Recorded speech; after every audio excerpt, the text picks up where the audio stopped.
Children made older and older made young, peasants unseating their king.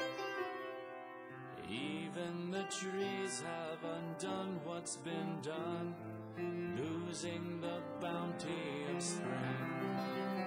And we inside our ivy gates, trains to catch, getting late, colors awash in the moonlight.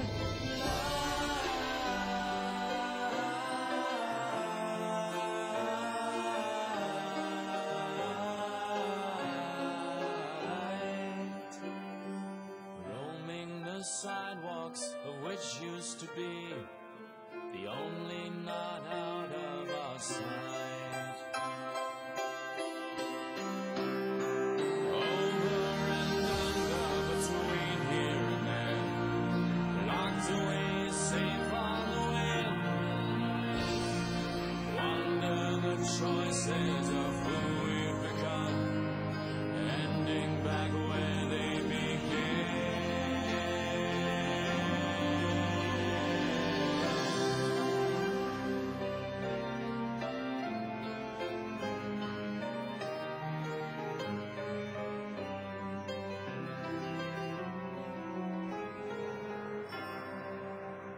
Scattered in pieces of every which way, hidden in attics of thought, lie the remains of the let come what may, the scars of battles once fought. And now the hands read something new, between the seconds overdue, filling in every thought.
Call this meeting of the City Council to order. Will the clerk please call the roll?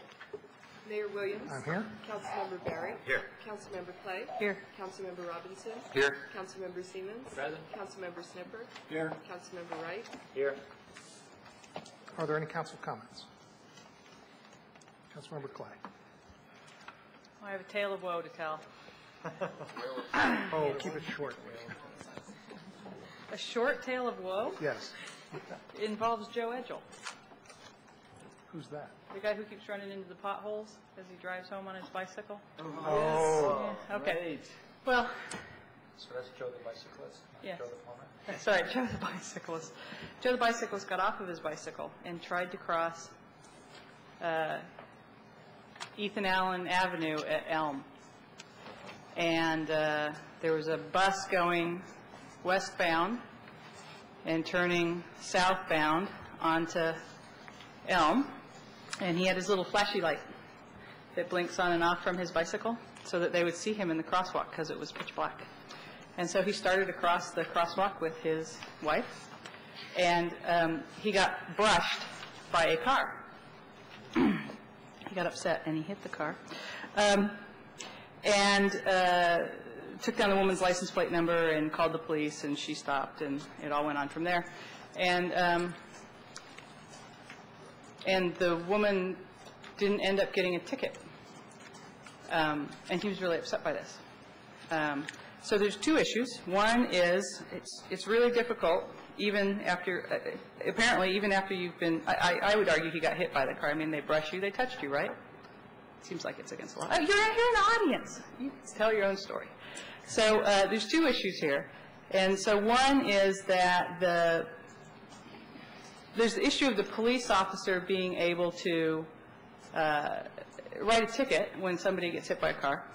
And the other issue is that the crosswalk where Elm goes across Ethan Allen, and we have them repaint it all the time. We have them replace those little the pedestrian has the right-of-way in the crosswalk. They get run over by the trucks. They get hit. It's really dangerous and difficult to cross there. And a lot of people from my side of the street want to go over to Forest Park, and it's just nearly impossible. 2 weeks ago, you will recall, I told you they had another constituent got hit by a bus there, where the bus actually stopped. The guy got off the bus, walked across the crosswalk in front of the bus, and the bus charged him, and then stopped. And then when the guy went around to address the ride-on bus driver at the window, the ride-on bus driver just went with the guy like right there next to him. So brazen activity of our drivers and reckless disregard for human life might be the third issue. I'm not sure we'll be able to solve that from the City Council. But I really think that we need to look at a solution for that street that maybe involves a lit flashing sign to better mark that crosswalk, but something before somebody gets more than just brushed. Thank you. Councilmember Robinson. We own the intersection at Jackson, am I right? On Ethan Allen? And isn't that the reason that we were able to put a stop sign up there? It was some sort of a stealth operation. It was before my time. Do I have that right? I don't know about a stealth operation. I wouldn't be too sure that we own it. We put up a stop sign at Jackson. But do we own the intersection at Elm? No, we don't own the one. We don't own the one at Jackson either. What do you think the chances are of a stop sign appearing at Elm? Would that be a good thing? It would be a violation of the SHA's protocols for how they do stop sign placement because of the location to the major intersection at 410 and New Hampshire. That it's too close to that intersection? Yeah, I pursued that when I actually first came on to the council and looking at different things that they might do for that intersection. Just trying to get them to repaint the crosswalks is a bear, but we did look at that. And would it be out of line for us to repaint the crosswalks? Daryl told me that I would be in danger of being arrested for repainting the crosswalks, but that you can buy the paint at Duran Paints. Just checking. Thank you, Okay. Colleen. Other comments? Councilmember Wright. Three things. First is on December 8th. It's a Monday evening, but we will be in recess at that time at 7:30 at my house. We're having a community-wide meeting and dessert tasting with desserts made by your neighbors.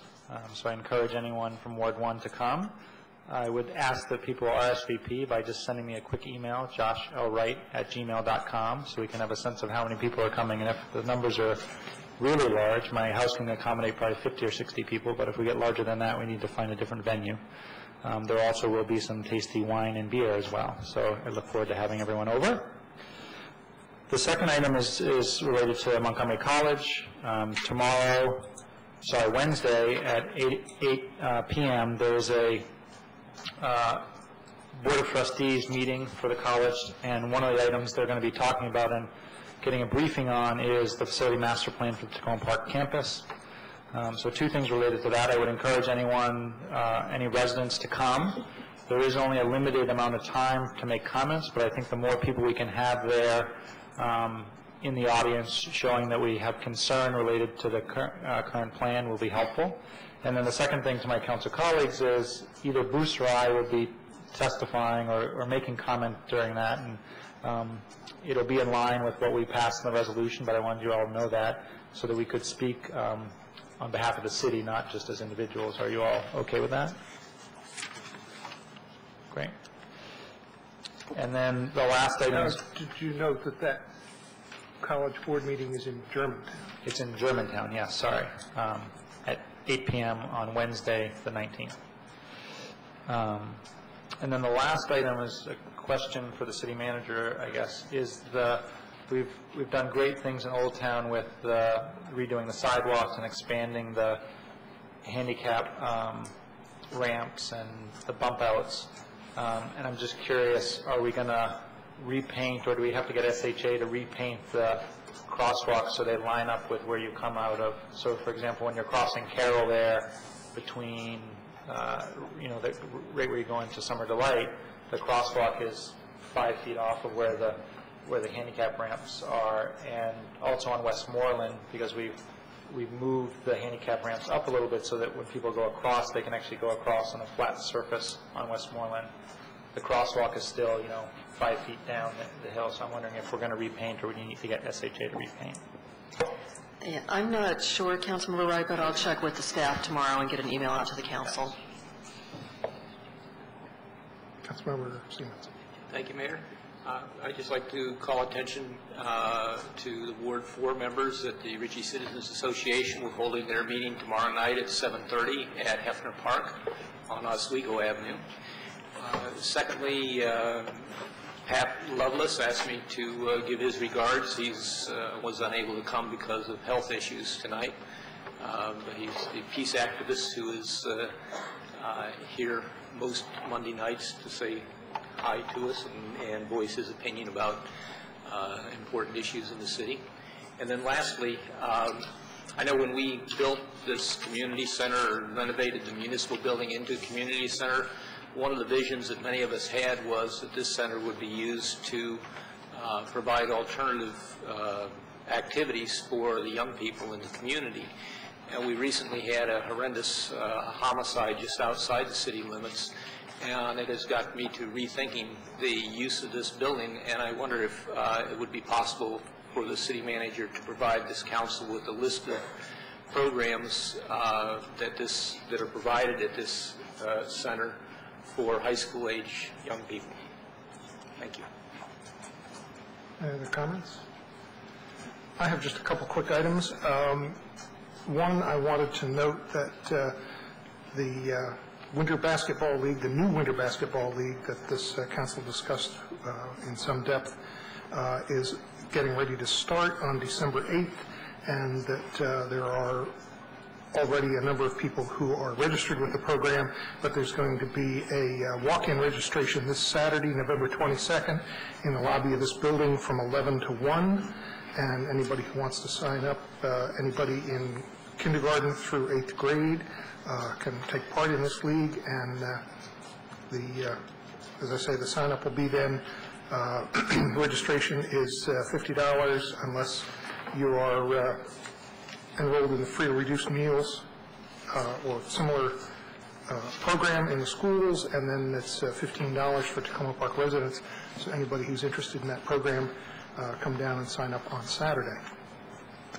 I also wanted to note that Councilmember Wright and I attended a brief ceremony today at the library where the Friends of Mike Morrissey presented another check for the benefit that they do every year. This year's golf tournament, which I have a little bit more understanding of now, which is kind of what I would call a fun golf tournament. They do a great job of fundraising for the library.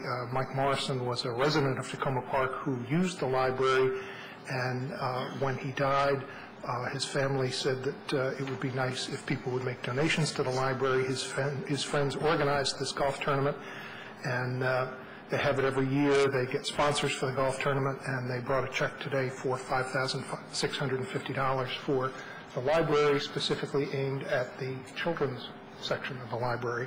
And they're able to buy many things with that, and I believe at this point, over the 6 years that they've done this, $34,000.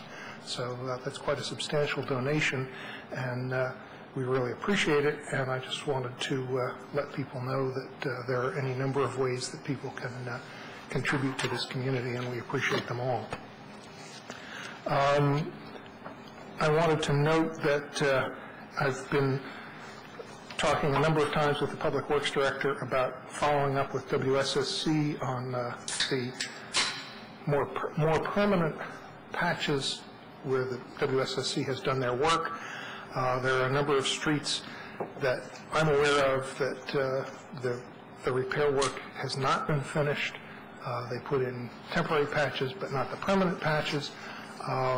WSSC has been, I think the proper way to phrase it is non-responsive, and I was tempted to find out the number of the person I need to call and make the call on camera tonight.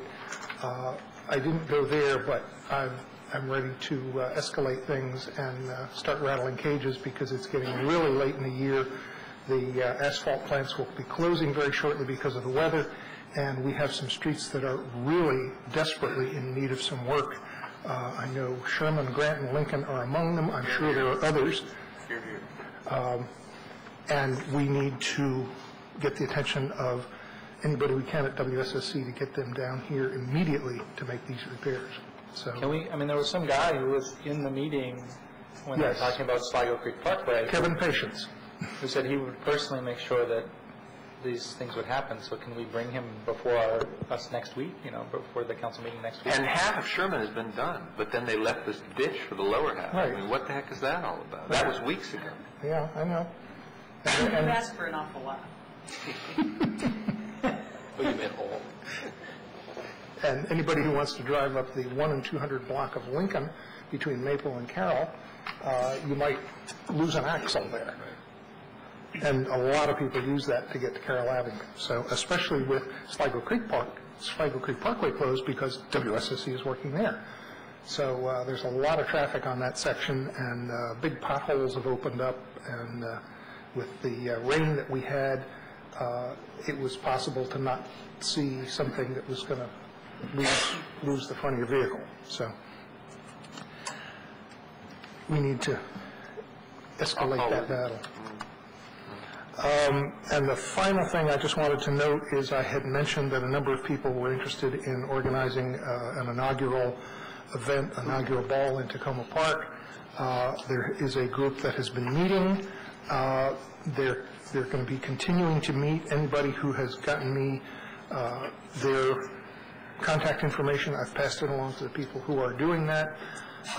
There's going to be another meeting, I think, this Sunday night at the Presbyterian Church. They are full bore organizing for an event on the 20th. I've also heard some briefings on the downtown event, and I would just characterize that as people should realize that it's going to be an unprecedented turnout. There's going to be unprecedented security. I wouldn't be surprised if, even if people wanted to get down to the mall or down to Pennsylvania Avenue for the inauguration or for the parade, that there will be so many people that they won't even be able to get into the area. And if you do manage to get into the area and through security, if you're carrying anything larger than a woman's purse, you will not be able to enter the area. And if you don't want to turn around and go home, they will confiscate it and throw it away. So anybody who's thinking about going down there, be forewarned that it may be fairly difficult to go down there. You may have to go down there early, and you still may not have success in getting access to an area where you can participate. They're expecting more than 1.5 million people on the mall, and they've had to redraw their plans any number of times, relocate the area where the parade was going to be staged. I think they don't close the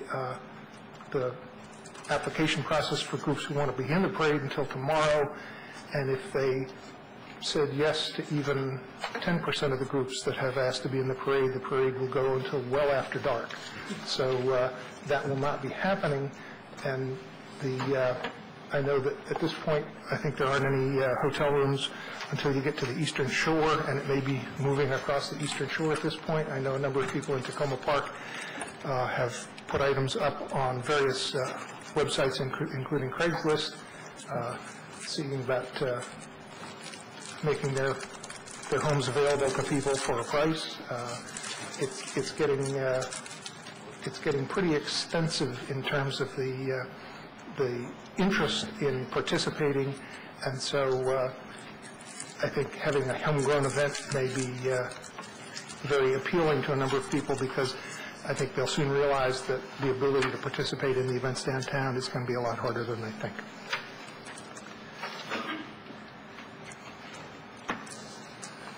And we'll now move to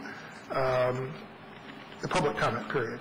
If anybody would like to comment on any items that are not on our special session agenda, please do so. Please identify yourself, and please keep your comments to 3 minutes. Welcome. Mr. Mayor, members of the council, I'm Joe Edgell. Councilmember Clay referred to me. I live at 1001 Elm Avenue. I am the gentleman who was brushed by the car and didn't have the courtesy of having the police officer write the individual a ticket. I know I have 3 minutes, so I'll be brief, but I thought I'd bring a little show and tell to show you what I was carrying the night that I crossed the crosswalk, where the police refused to respond to my call and cite the driver. As you can see, this strobe light's pretty effective. And this is bright in here, and it was dark out there. The person brushed me, the person stopped, and then the person left the scene, and then the person came back. And the cops didn't cite her. They said the law says the driver of a vehicle shall stop for a pedestrian in a crosswalk when the pedestrian is on the driver's half of the roadway. Uses the term shall. It's not permissive. She has to stop, and she had plenty of time. I'm asking you for two things. One, to get the police to write people tickets when they don't stop for people in the crosswalks. I don't mind paying the City of Tacoma taxes. We pay a lot of taxes here in comparison to surrounding jurisdictions. But those taxes apparently don't seem to be very useful when it comes to the police doing their job. And the second thing I would ask you to do is, I know it's a state highway, but I've lived in other jurisdictions, and the jurisdictions take a more active role in actually working with the state to solve these problems. Specifically, there's a strobe light that can be put into the street. I have a URL about that I'd be happy after the meeting to share with you. But specifically, that company's website, they say, so successful were 2 test site crosswalk installations in Kirkland, Washington. The city of Kirkland has installed a total of 18 crosswalk in-pavement amber LED flashing lights, visual warning systems throughout the city. These are things which are in the street. They're very bright. They're activated by the pedestrian. So please, kick the police in the ass. Really appreciate it, and work with the state. Thank you. Thanks for your comments. Is there anybody else? Okay, city manager's comments. Just one item this evening. As I shared with the mayor earlier today, one of the items on your agenda is a discussion of the bids for architectural services for renovation of the auditorium. As I had shared with the council via email late last week, we opened bids on November 10th and interviewed 4 firms, 4 of the 7 firms, Thursday afternoon, and we were proceeding to check with references on 2 of those. My original intention had been hopefully to have concluded that reference check process and have a recommendation for the council this evening, which is why this item was scheduled as a work session. Unfortunately, we're still waiting on callbacks for some of those references, so I do not feel like we're in a good position this evening to make a recommendation to the council. So I had asked the mayor alternatively if I could just provide an update under the city manager's report and not actually have that work session this evening. And so we'll reschedule that for next week. Right. I did want to just share with a reminder that because the council will be going on recess, rather than having a work session, what we will be asking the council to consider next Monday is a single reading ordinance to award a contract. As soon as we have concluded the reference check process, we will go ahead via email this week and get information out to the council in advance of next Monday. So you have more of an opportunity to kind of consider the information we're providing.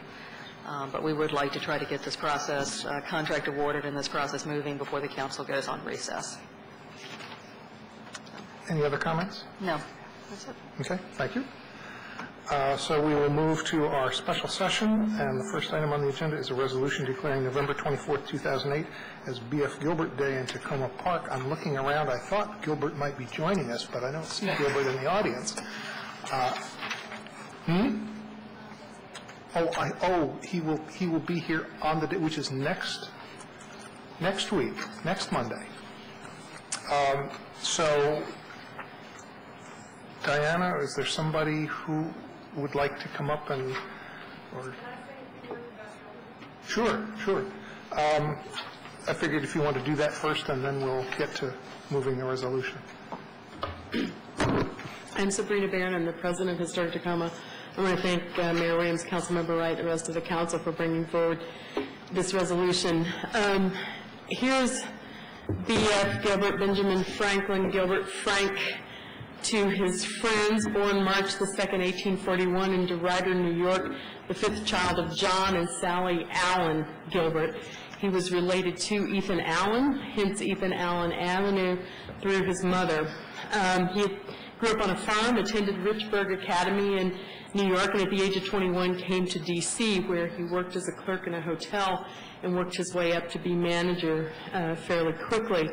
In 1865, he opened a restaurant called the Temperance Dining Room on F Street between 9th and 10th, where he was in business for about 2 years. And in 1867, he decided to go into the real estate business and became a promoter and a builder. He built several hundred houses in D.C. In his career, houses in Grant Place. He had a parcel of property near what is now DuPont Circle, and he built a notable row of houses on the north side of K Street between 9th and 10th Streets. This was all northwest, by the way. He lost his first real estate fortune in the stock market panic of 1873. Gilbert was early to realize that the future growth of D.C. would be to the north and northwest of where the city was developed in the 1870s, and there he looked to recoup his fortune. Although he hesitated, in 1881 he decided to move to Chicago and try his hand at business there, but he visited friends in New York City on the way, ended up staying in New York for 2 years, and after 2 years at the behest of his wife, returned to the D.C. area, where he went back into the real estate business. It was at this time he developed a vision that people could have both urban and rural lifestyle of quality, and it was that vision that led him to create the community of Tacoma Park.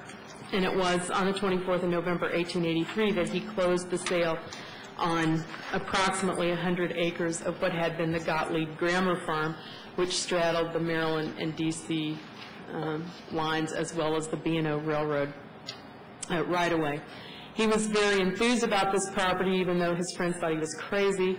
It was 350 feet higher in elevation than downtown D.C., so he thought the air, the climate would be healthier, and it had plentiful pure drinking water that came from lots of underground streams in the area. And as you know, he built his community as a sylvan paradise, the sylvan suburb of the nation's capital.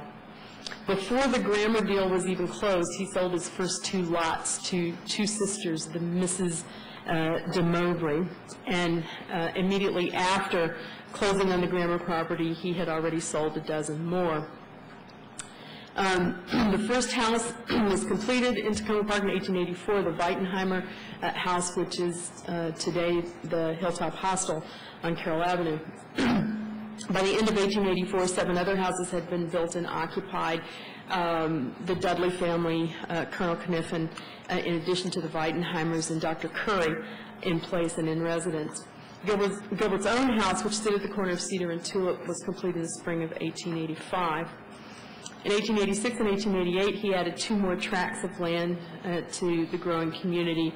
The tract added in 1888 is what we know as North Tacoma. In North Tacoma became his focus late in his career. By 1892, he had completed the North Tacoma Hotel, which stood where Montgomery College is today. And he and his family moved into the hotel and moved to North Tacoma to keep a close eye on the undertaking there. Over the course of his career, Gilbert gave lots of time, money, and care to Tacoma Park. He built some early roads, sidewalks, provided some early amenities at his own cost, out of his own pocket, and of course served as the first mayor of the city when the city was incorporated. He lost his money again in the Panic of 1893, and from this final financial devastation, he was never able to recover. And in 1901, he suffered a stroke which left him partially paralyzed, although in the last 6 years of his life, he was still trying to do business, and it was in that time period that he negotiated the sale of a large tract of land in Tacoma Park to the Seventh-day Adventists who settled in Tacoma Park and became such an integral part of the history of the community. Gilbert himself died on the 19th of April, 1907, of uremic poisoning and was buried in Cedar Hills Cemetery. He had 1 son who predeceased him and 1 daughter who had no children of her own. So I think we all owe a debt to Founder Frank, and I hope everybody's a little bit more enlightened about the man who created this community and his vision for the community. And thank you for honoring his achievement and honoring his memory this evening. Thanks very much. Would somebody like to move the version of the resolution that we have on the salmon sheet? Second. Moved by Councilmember Wright, second by Councilmember Siemens. Are there any comments from the council? I'm just glad to mark this occasion, and I think it would be appropriate that we mark it on the 125th anniversary, but also that we kind of make sure that it stays on the calendar every year so that everybody knows what that day is. So I don't think we need to go through a resolution to make it the day every year. If we just say that this is the commemoration of the day, and we kind of start it with the 125th, but it's on the calendar, and that's what it is. Councilmember Robinson. There was some talk on one of the listservs about a kind of a Founders Day in the sense of what they do in the Netherlands. It was more in the context of a summertime event where people were able to, in the Netherlands. There's a time when people sell things on the street. Anyone can go out and sell things on the street, and I don't know what else perhaps you have in mind as to ways to celebrate B.F. Gilbert's day or legacy in the city. But can you share with us some of those things? Yeah, we've thought about those kinds of things, but I just wanted to offer that was done in this community for many, many years, and sometime in the recent past that celebration was dropped. There used to be parades and speeches and pageants and barbecue. Founder's Day. It was called Founder's Day. And there was a pilgrimage of Boy Scouts to B.F. Gilbert's grave every year for many, many years in the community. There is a memorial to B.F. Gilbert, what do we call it, North Portal Park, that's at Piney Branch and Eastern. There were some boulders brought from Sligo Creek in the 1930s, and there's a little plaque there set up as the B.F. Gilbert Memorial. So that was an important celebration in this community in the past for a long, long time, and we have had aspirations of maybe reviving that if possible. I had one other comment. I'm not making any connections here, but there's a guy named Peter Kropotkin who was born in 1841 or 1842 who had a very interesting life. He was one of the founders of anarchism along with Bakunin. They had the same lifespan pretty much as B.F. Gilbert, just by way of information. Councilmember Siemens. Thank you. I just wanted to understand your comment on this. Were you proposing an amendment to this resolution? If we can come up with some language, sure. Maybe say that therefore that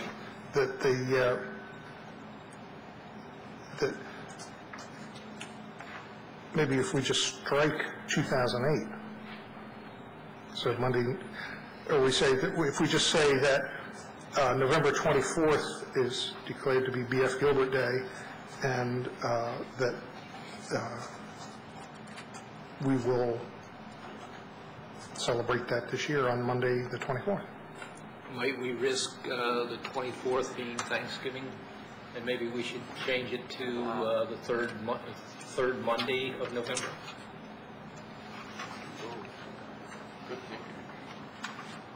I think that's a good point. Because is the 24th a significant day? Is that the... Sabrina, what do you think about what if Thanksgiving falls on his birthday? My reaction is, so what? Right. It'll make it easier to celebrate the holiday. Everybody will be around. I would say the 24th of November or the third Monday closest to the 24th of November. I'd rather just go with the 24th. Let's just go with it. Yeah. There's too many holidays that go to those Mondays. Some years we'll just have a bigger celebration. Thanksgiving would be very appropriate. Yep. Right. An extra. Okay. I would accept that as a friendly amendment. Is that the easy way to do it? No, all you have to do is say, yes, I would too. Yes, I would too. Okay, so we have the resolution as amended. Is there any public comment? Any additional public comment? And so B.F. Gilbert may be here next week in his hat?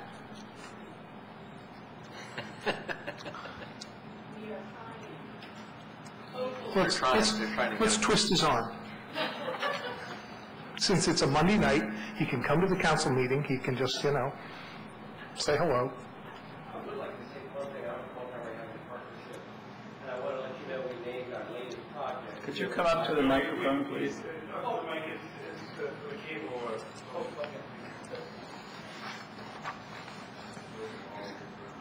I'm sorry, this is completely off the subject. I'm with Montgomery Housing Partnership, and I did want to let you know that we acquired 8508 Flower, which is a pretty derelict building. We're planning to rehabilitate it, and we had a naming contest, and the name Gilbert Highlands was named in honor of Mr. Gilbert, and we hope that this building, once it's renovated, will be an honor to the gentleman. So it was interesting hearing your discussion about Mr. Gilbert.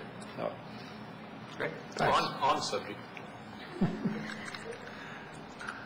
Okay, if there's no further comment, all those in favor of the resolution, please say aye. Aye. Any opposed? The ayes have it. We now have B.F. Gilbert Day. The next item is a resolution regarding the Purple Line.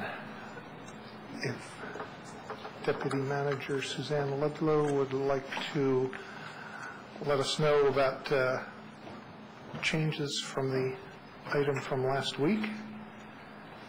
Yes, welcome. Thank you very much. The discussion of the Purple Line occurred on November 3rd here before Council. There was a resolution, draft resolution for your consideration last week.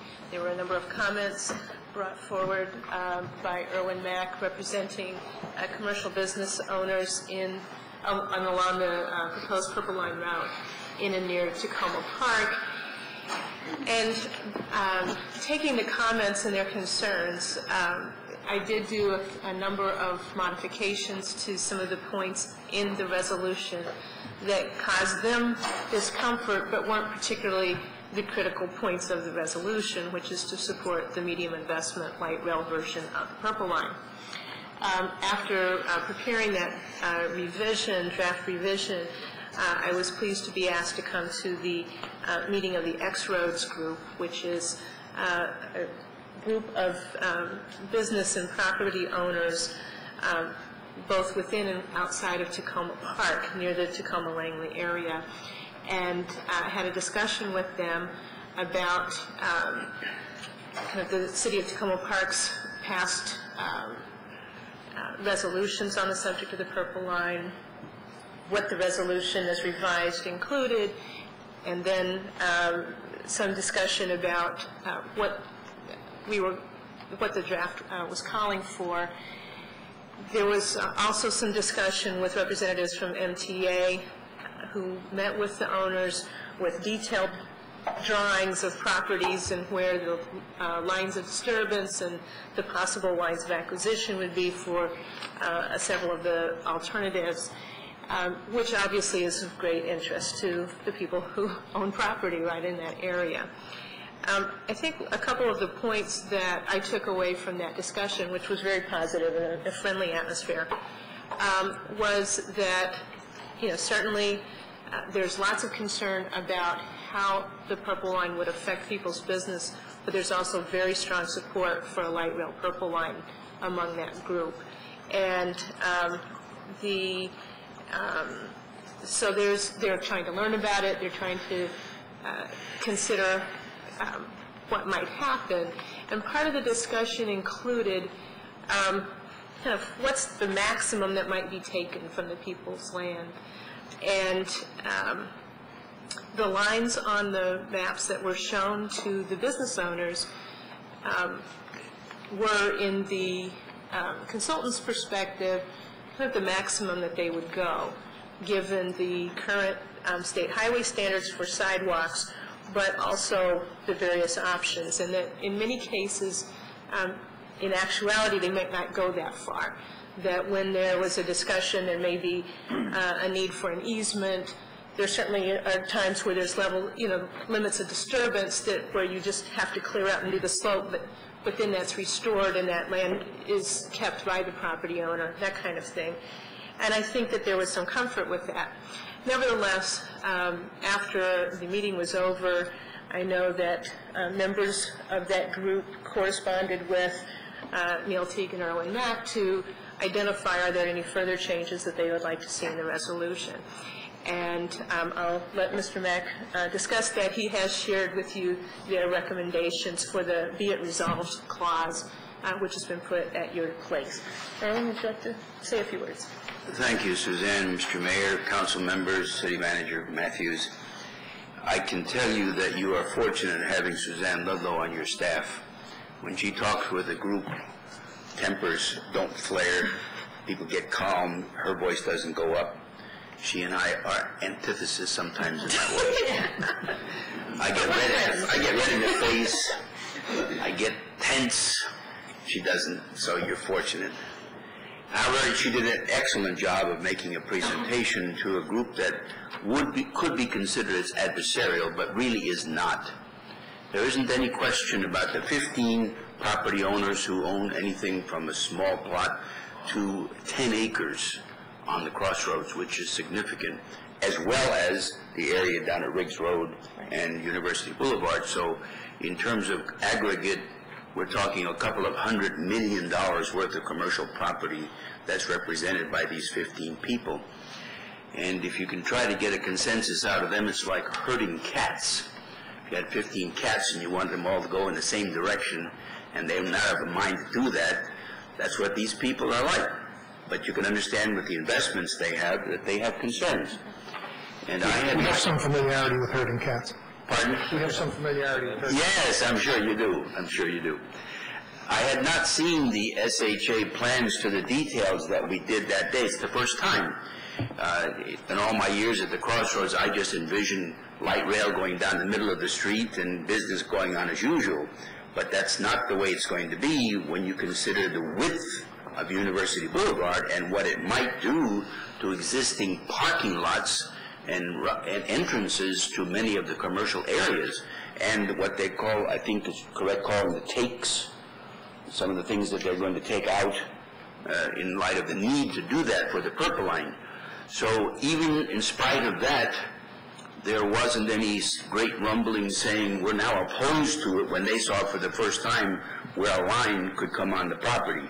There's puzzlement more than anything else about the need for that width. And that's the differential in the comments we're making here, is to try to suggest that perhaps it isn't necessary to go to the width that's being proposed to go, which would be less harmful to existing properties. If some of these folks lost their parking that they now barely have in the first place, they'd be out of business. And so we're asking that that be considered, that consideration be given to them.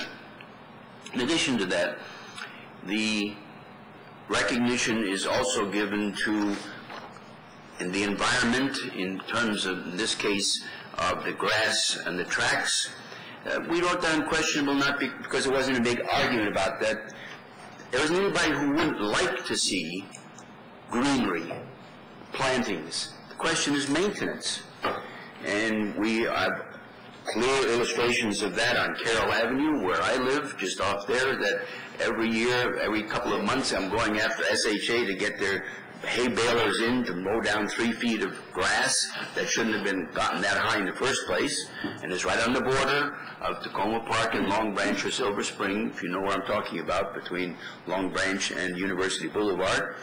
And you're going to see it the same place on University Boulevard between the Safeway and the Rite Aid, where there is, for the time being, a grassy area that some of us felt shouldn't be there, but we didn't fight it. It's just that it's not taken care of in the way that it should. So if we can keep things beautified, who wouldn't want that? The question is, if it's not maintained, then you get an ugly mud pit or the potential distractions that simple mechanism will cause to the environment. So in the main, our proposals which you have before you are not earth-shaking or threatening. They're simply ways of having people who have huge investments make their points known to the city, so that in the future someone can't say to them, if only you had told us, type thing.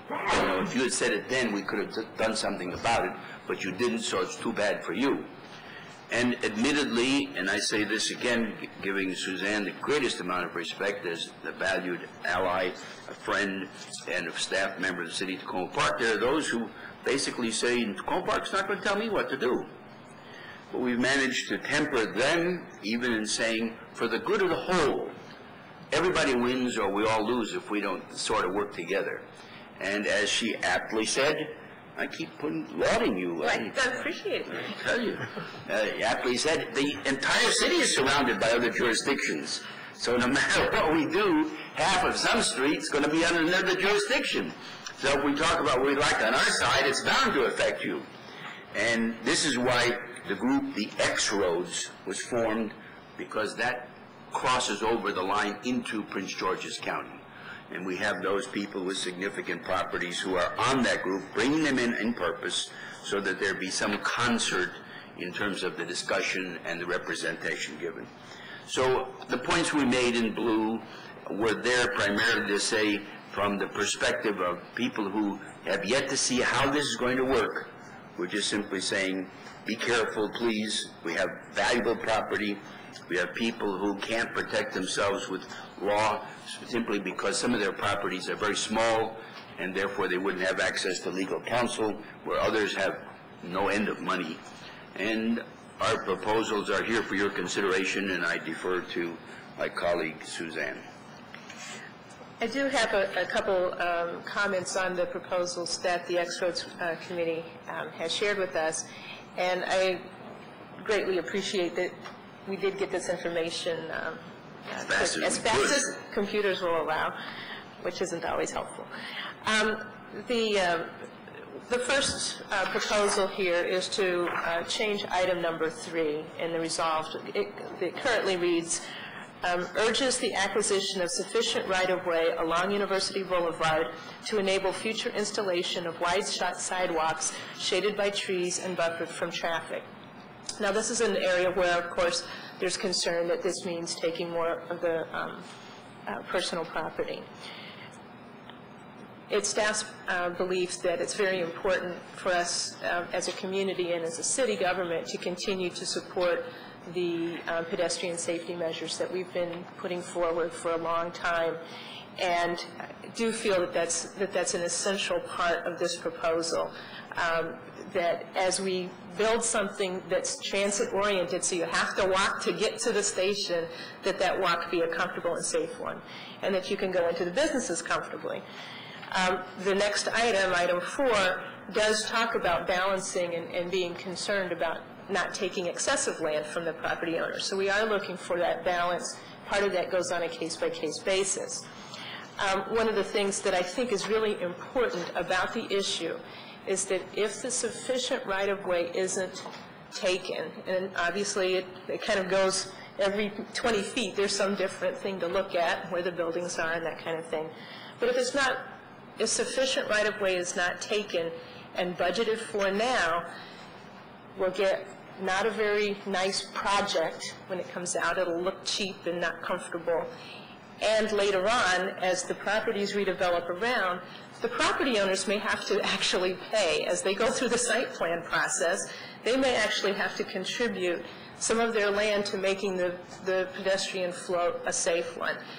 I think that it is most appropriate to get the money in the budget now, work with the various property owners. There's plenty of time to talk about easements as opposed to fee acquisition on a case-by-case basis. But if it's not in the budget now, it's something that I think will cost the property owners money later on, and it will make our area just not work as well, and we kind of stick out for that reason, and I think that would be a shame. The item about the grass tracks, the issue of maintenance is an important issue. It's certainly something that if grass tracks were in this area, we would want to be very careful to ensure that there's some kind of way to have that area maintained. There are some stormwater benefits of having grass tracks as well as the aesthetic ones. What this calls for is to look at it. One of the things that I think would be a shame is if we don't get the grass tracks, but the wealthier areas of Montgomery County do. And I think that would really be a loss for us. I think that we would have to use our persuasion. And sometimes I know Carroll Avenue. Sometimes it's not sufficient in the meantime. But I think we would want to work really hard for that environmental aspect of this project.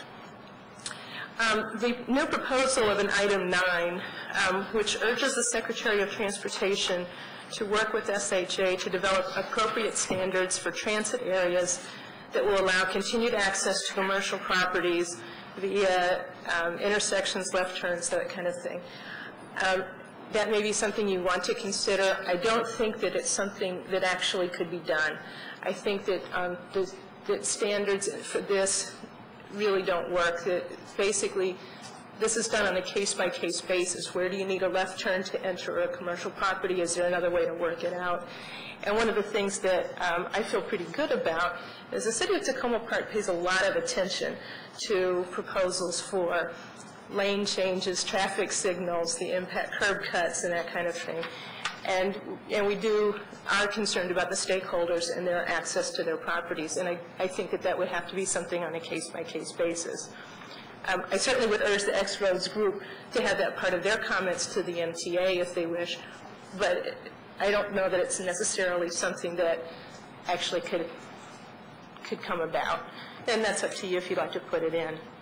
The item number 10, which urges the provision of on-street parking during non-peak periods in areas where it can be accomplished safely within the existing right-of-way to support retail activities in adjacent properties, is consistent with one of the whereas clauses that was in the draft document.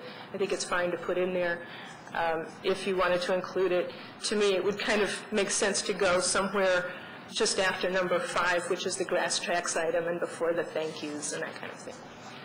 So Okay. those are my comments. Did you have one more comment? Yes.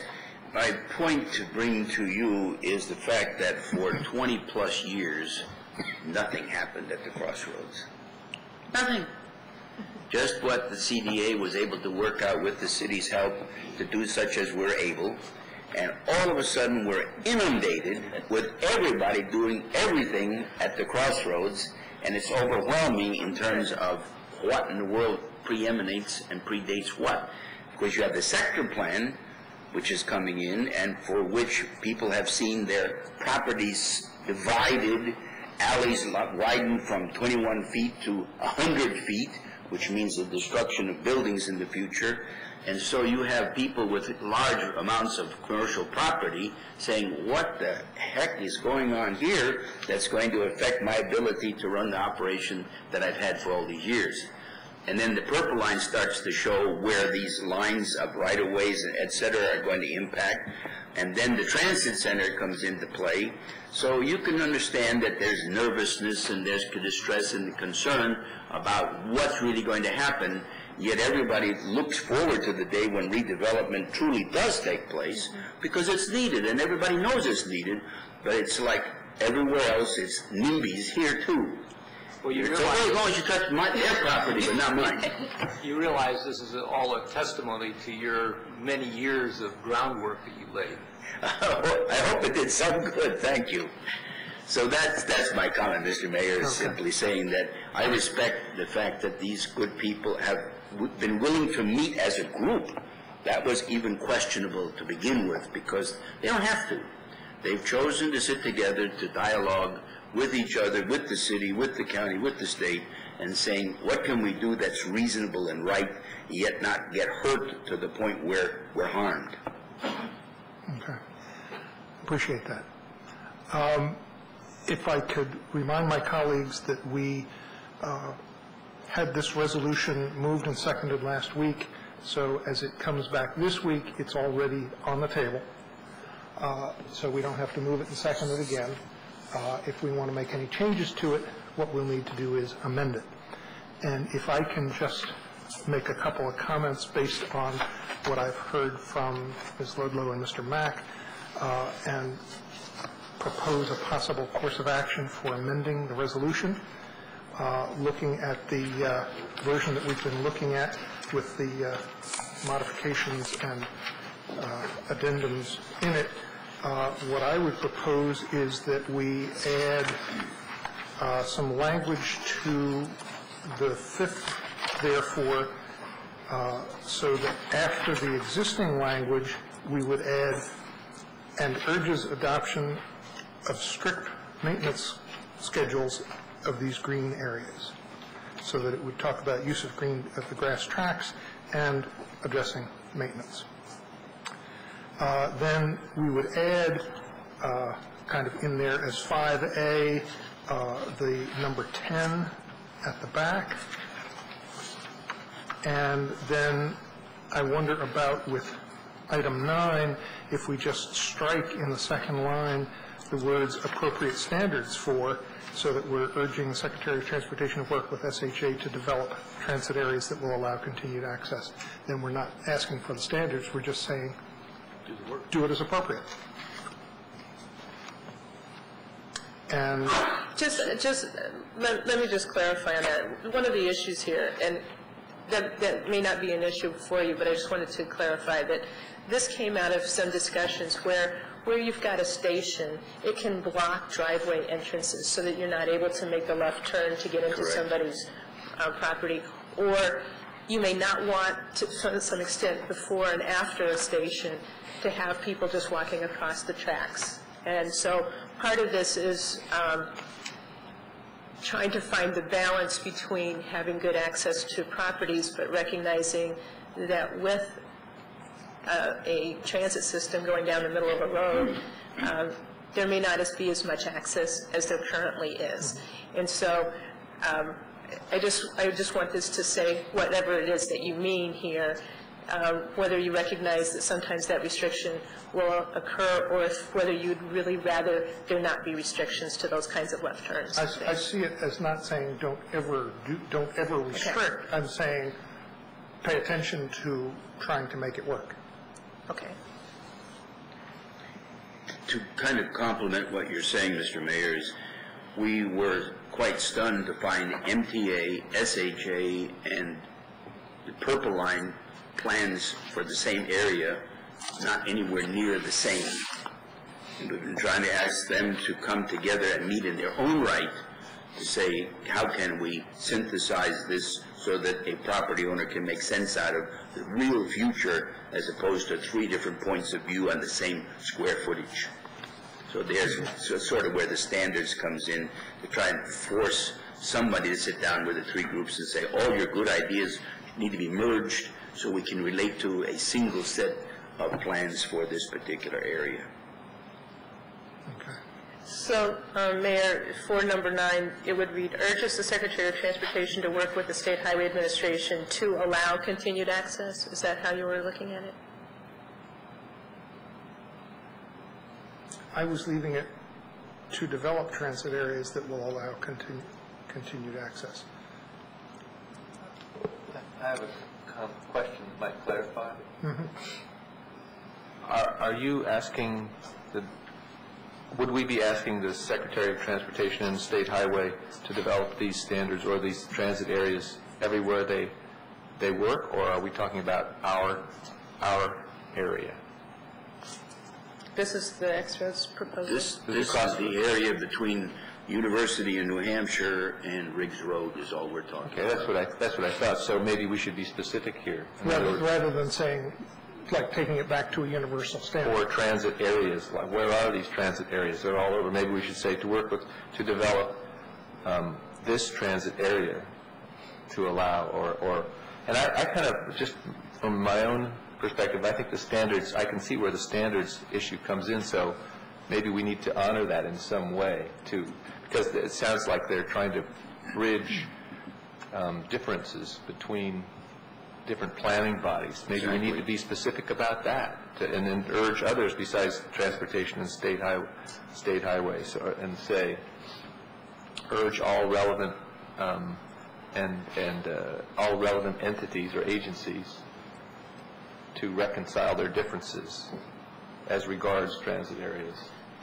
Can we say that? You certainly could, but it might be more positive to say something like continue the coordination and communication so that what emerges is the strongest possible plan. So, you're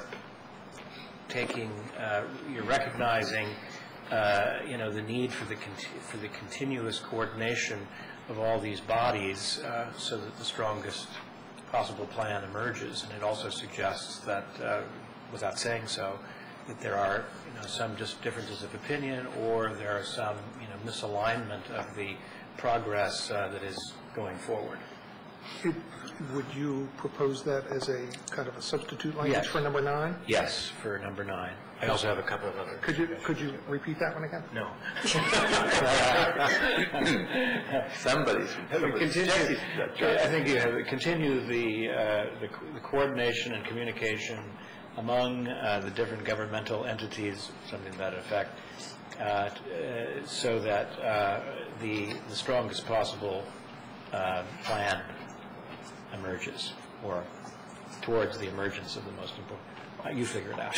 I can't. But we have to do that now. So continue the The coordination. actual language now has to. Yes, I think so. Continue the coordination and communication among the different governmental entities so the strongest possible plan emerges. Yes, that sounds good. Not Shakespeare, but we'll take it. You had other suggestions?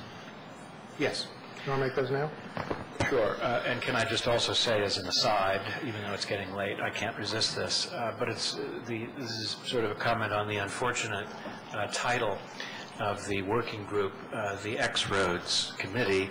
You, of course, know how hard we have labored to try to keep adult entertainment out of the area, except on your street, Mr. Mack. And maybe we should propose that it be the double X or triple X. I thought you were going to say something that we're getting rid of roads. There's now the X-Roads area. We're bringing in the adult entertainment as a way of as a way of jump-starting the local economy. I think I agree with the mayor's comment there on number 10 going to 5A, and I think it's easy to also add the urges the use of grass tracks and a provision of sufficient maintenance. That's, I think, important. And I think, the sort of rub comes in modification number 3, and I have a suggestion for that, which would be to eliminate that second paragraph in its entirety. I think maybe a little bit too much detail, and I think it's captured nicely in the first paragraph. And then the question about that, the proposed draft talks about voluntary acquisition of the right-of-way or the easement. Now, is what you're saying, Suzanne, that these pedestrian improvements cannot be made with the existing right-of-way? With the right-of-way that is proposed under, say, the light rail version of the Purple Line, the amount of property for a sidewalk is very small between the curb and the edge of and the other side of the sidewalk. That's simply because of the current kind of SHA standards. Ilana was telling me today that there's actually some Montgomery County recommendations or standards for how wide sidewalks should be near transit stations, and they're at 15 feet. So whether or not that's exactly the right amount here, I'm not prepared to say, but that is more in the line of what is a comfortable width when you're at a busy between a busy street and businesses and that kind of thing. So my concern in this item is simply that we make sure that MTA budgets enough money for the amount of right-of-way that is needed. Shouldn't we say that then? And maybe would it make sense to say, urges the provision for future installation of sidewalks shaded by trees and buffered from traffic along University Boulevard, and then skip to either by easement or by voluntary acquisition of right-of-way? And then something about providing the necessary funding? So just a clarification, you would not take it further than voluntary acquisition of right-of-way? Well, isn't easement non-voluntary, or is it voluntary? It's usually voluntary. Is it? I mean, there's either a taking or there's not. And then it's then the arrangement about if it's listed as an easement, which allows the property owner actually to make better financial use of their property with the parking standards and that kind of thing, right. Or if it's an actual taking. So it would seem like the taking option should remain there because, I mean, that's an option. Mr. Mayor, there's a typo. I had to retype this whole thing since the computer lost it between my home and the office this morning, and after easement, it should be or by voluntary, either by easement or instead of the word of. Right. I apologize. We proofread this thing until I was red-eyed. It still didn't catch all that. You must have lost it in the center of the right-of-way on University Boulevard. Down in those green tracks. Some truck ran over it. Well, what if we added the entire spectrum then, either by taking, easement, or by voluntary acquisition of right-of-way, as appropriate?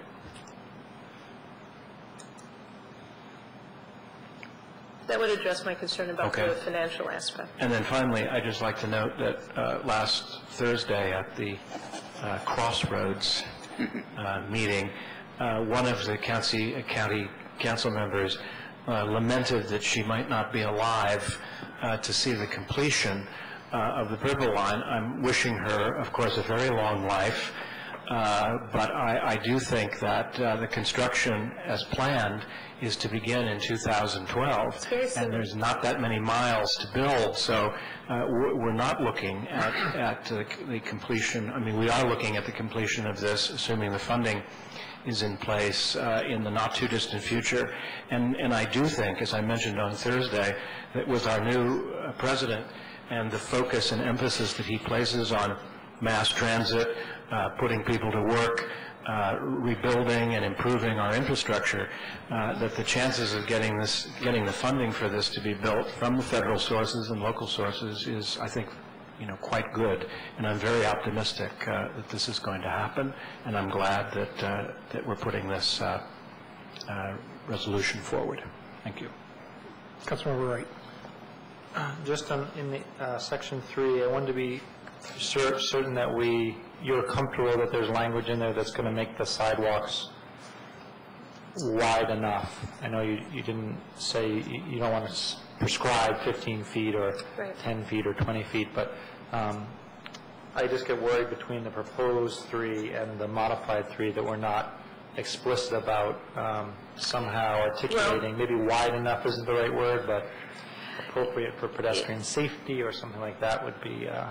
I think that would be useful to have some clarifying language. Urges the provision for future installation of wide sidewalks or sidewalks comfortable, use some kind of adjective or clarifying language there would be useful.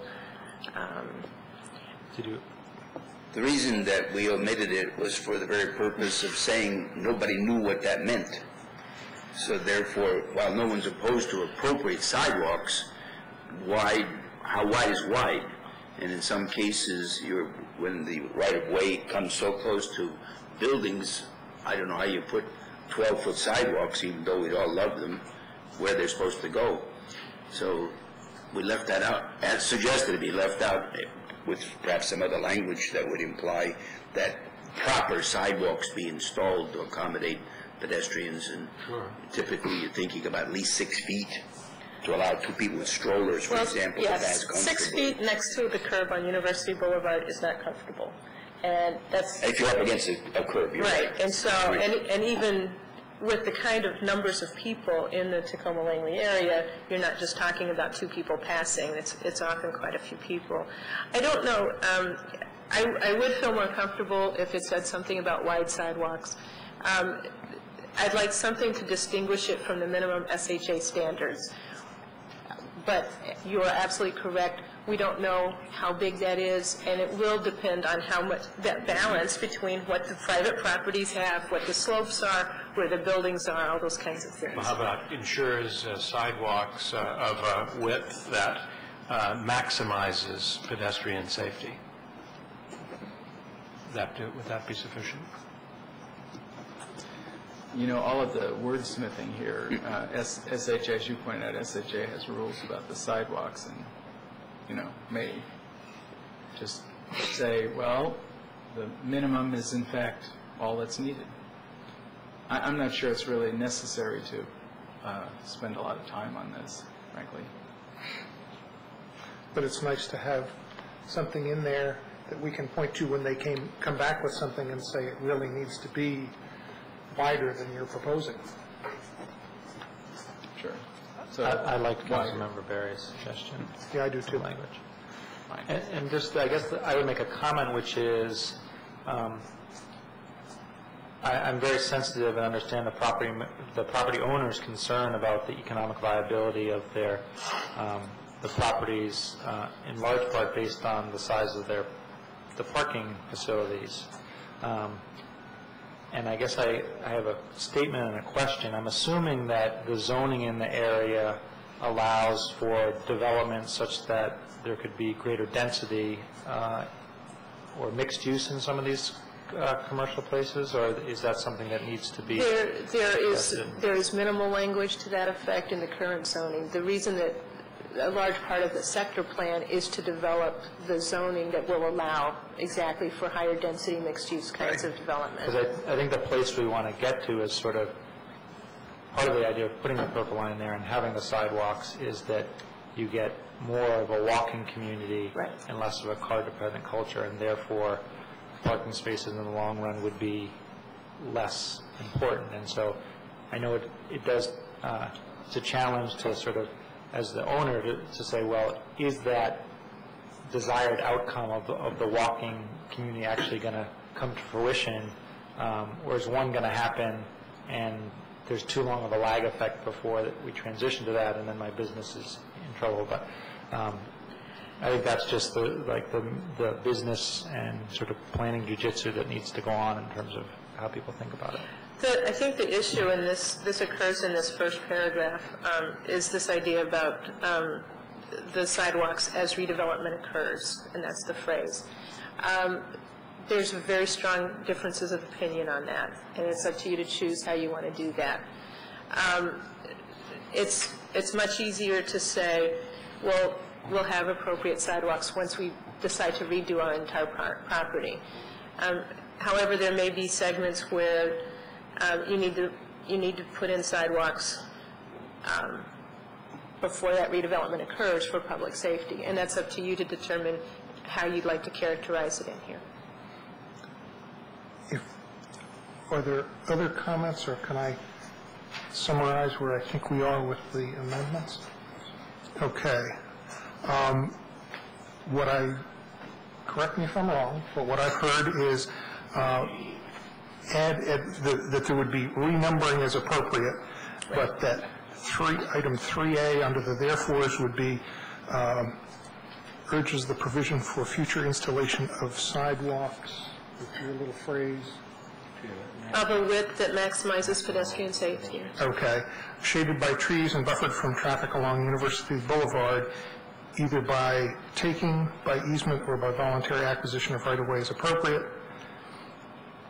Then the additional language in 5, so that it reads, urges the use of grass tracks in areas such as Tacoma, Langley Crossroads, and Long Branch, and urges adoption of strict maintenance schedule for these green areas.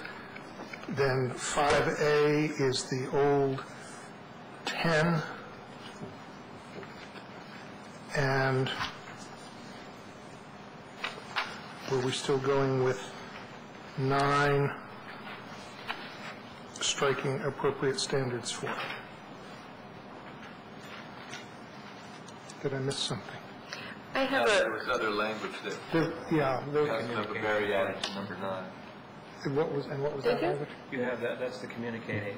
Oh, and then continue the coordination and communication among the different governmental entities so the strong possible plan emerges. Okay. So that's in addition to number 9. Okay. Yes. And I want to clarify again, if I might, on item number 3. When the way that you read it, do you include the within the existing right-of-way if possible and outside the existing right-of-way if necessary as redevelopment occurs? Was that encouraged? That was excluded. That was excluded. Okay. I understand from now. University Boulevard to either by. I understand now. Okay. So, given those, are there any more comments or questions? Councilmember Siemens. Just one final question, Suzanne. Yes. Now that we've finalized all these little changes, yes. I would like your assessment of whether this is going to meet the desires that we are showing strong support for completion of the Purple Line. Yes, I think it shows strong support. And to follow that up, there's a draft that I started on the testimony for this Saturday that I shared with the mayor. But the goal there would be that would be kind of the quick hit part, and then this would be an attachment to that information to the state. Thank you. Other questions, comments? Okay. Would somebody like to move the amendment to the resolution that's on the table? Second.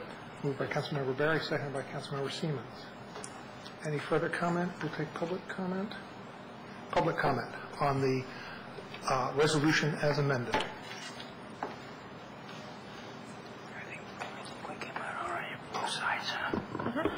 Good evening, Mayor, Council Member, and City Manager Matthews.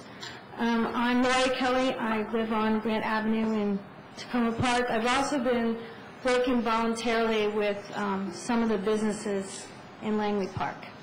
And I've been listening to your amendments, and I just had 3 real small suggestions on language, basically. First of all, I think what you're doing is right on. It's great. I agree with all of the amendments. I know that having attended the community meetings for the sector plan, the Tacoma Langley sector plan, and also as a member of the Montgomery County Purple Line Master Plan Advisory Group, I've learned that the Montgomery County and the Prince George's County planners both like to not use the word redevelopment with regard to Tacoma Langley. They prefer to use the word renewal. So, what word do they like? Renewal. Renewal rather than redevelopment. So that's a suggestion just in your conversations. Also, with regard to the sidewalks and the language there, I would suggest saying instead of in addition to for public safety, maybe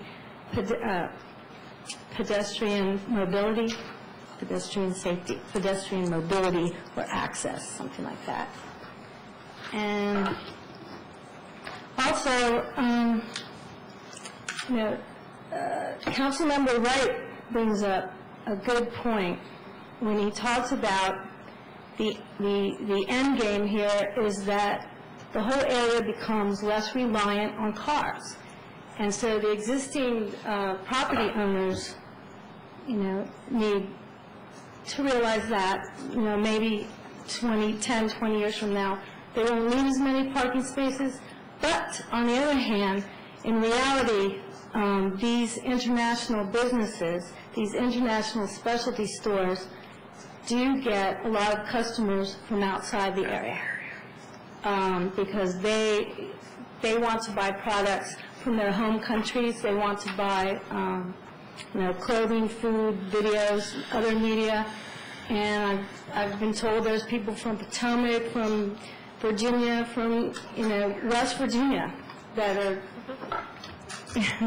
are from West Africa, the Caribbean, South America, Central America, who come and buy these products. And I would suggest that some of these businesses do surveys on who their customers are.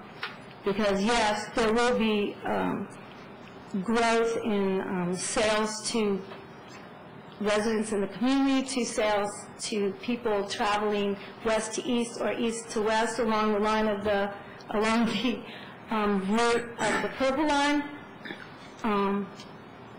So, I'm looking at both sides. Do they need the parking? Do they not need the parking? So I just think all these factors should be considered. Okay, thank you very much. Thank you. If I can suggest that for the movers and seconders, that if there's no objection, that we can add Ms. Kelly's suggestion that where we say in this, where we added the language about pedestrian safety, if we say pedestrian safety and mobility. I think that makes a stronger case and gets at the issue about the width of the sidewalk. Okay. So that's amended in. Any further public comment? Okay. Any further council comment? Then I believe we can see all those in favor of the resolution as amended. Please say aye. Aye. Any opposed? No. The ayes have it unanimously. Thank you very much. Thank you all for your hard work. And we also thank the XXX group. Were you aware of right termination? That term is being used to differentiate the people who are not a part of the CDA, who are included in this. So it is not affiliated with the CDA. It's an independent group for the time being, CDA is a part of it, and the people, some of them are in Prince George's County, not in Tacoma Park or Montgomery County. So we want to make that distinction that the CDA comes under the ordinance passed by the city of Tacoma Park. X-Roads is an ad hoc group all of its own. Right. Thank you very much. Thank you. Okay, we'll now move to the first reading ordinance authorizing a pilot for Montgomery Housing Partnership at 7610 Maple Avenue. and Linda Walker is here with folks from MHP. Welcome. This is the first reading of an ordinance that would authorize execution of a pilot agreement with Montgomery Housing Partnership for a rental property they're purchasing at 7610 Maple Avenue. The property is located at the corner of Maple and Ritchie Avenues, and it's been vacant since 2006. MHP is requesting 100% abatement of the city property taxes for a 10-year period. On October 6th, the council passed a resolution in support of MHP's purchase of this property. They plan to renovate it, increase the number of units in the building from 35 to 48, and 39 of the units will be housing very low to low income tenants in Tacoma Park. So I'd like to introduce you to Steve Sprecher and Praj Kasbecker. And they're here tonight to present you a little bit about the plan and to answer any of your questions. Great. Good evening. I'm Steve Sprecher, Director of Real Estate Development for Montgomery Housing Partnership, and this is Praj Kasbecker, who is the project manager for, going to be the project manager for Maple Towers. And we first of all, we really appreciate Tacoma Park's support of our other projects in the past, specifically Gilbert Highlands, as just noted, 8508 Flower. We hope to begin renovations on that in the first quarter of next year. We're putting together the financing for that right now. And I think it's a building that everyone will be very proud of. And I believe that some of you went to the grand opening of Merrimack Gardens, and we hope to do something very similar to 8508 Flower. And we very much appreciate, especially Mayor Williams calling DHCA. That was very instrumental in us getting the acquisition loan for Maple Towers. As you know, we own a lot of properties in that area, Edinburgh House, Lee and Hancock, and the other properties, the Tacoma Park Preservation property. So we're not only doing a single project in its isolation, but trying to improve the neighborhood and its whole. So as you know, this has been a difficult property with a difficult owner, and we were finally able to, after a very long and torturous negotiation, get it under contract. And as you know, we had a lot of code violations, and the owner apparently decided to close it in early 2006 rather than renovate it. She wanted to convert it to condos, and obviously that didn't work. It's been abandoned now for about almost 3 years, and so we spent a lot of time going through the building with contractors, architects, consultants, engineers, and our current plans envision adding 3 stories to the building. Actually, this photo here has 2 stories on it. Putting a community center in one of the sub-levels of the garage with lots of light coming in. Our architect, it's hard to see on these drawings, but our architect has designed these well so that light will come in there. Completely redoing bathrooms, kitchens, windows. We're going to take the balconies off because they're crumbling. They're actually a safety hazard, and put these things called Juliet balconies in, which are fake balconies. They stick out about 6 inches or so. We hope we have to put a new elevator in the building. We're going to configure the HVAC system so that they're all centrally controlled by each unit. We hope to do a lot of green features on this.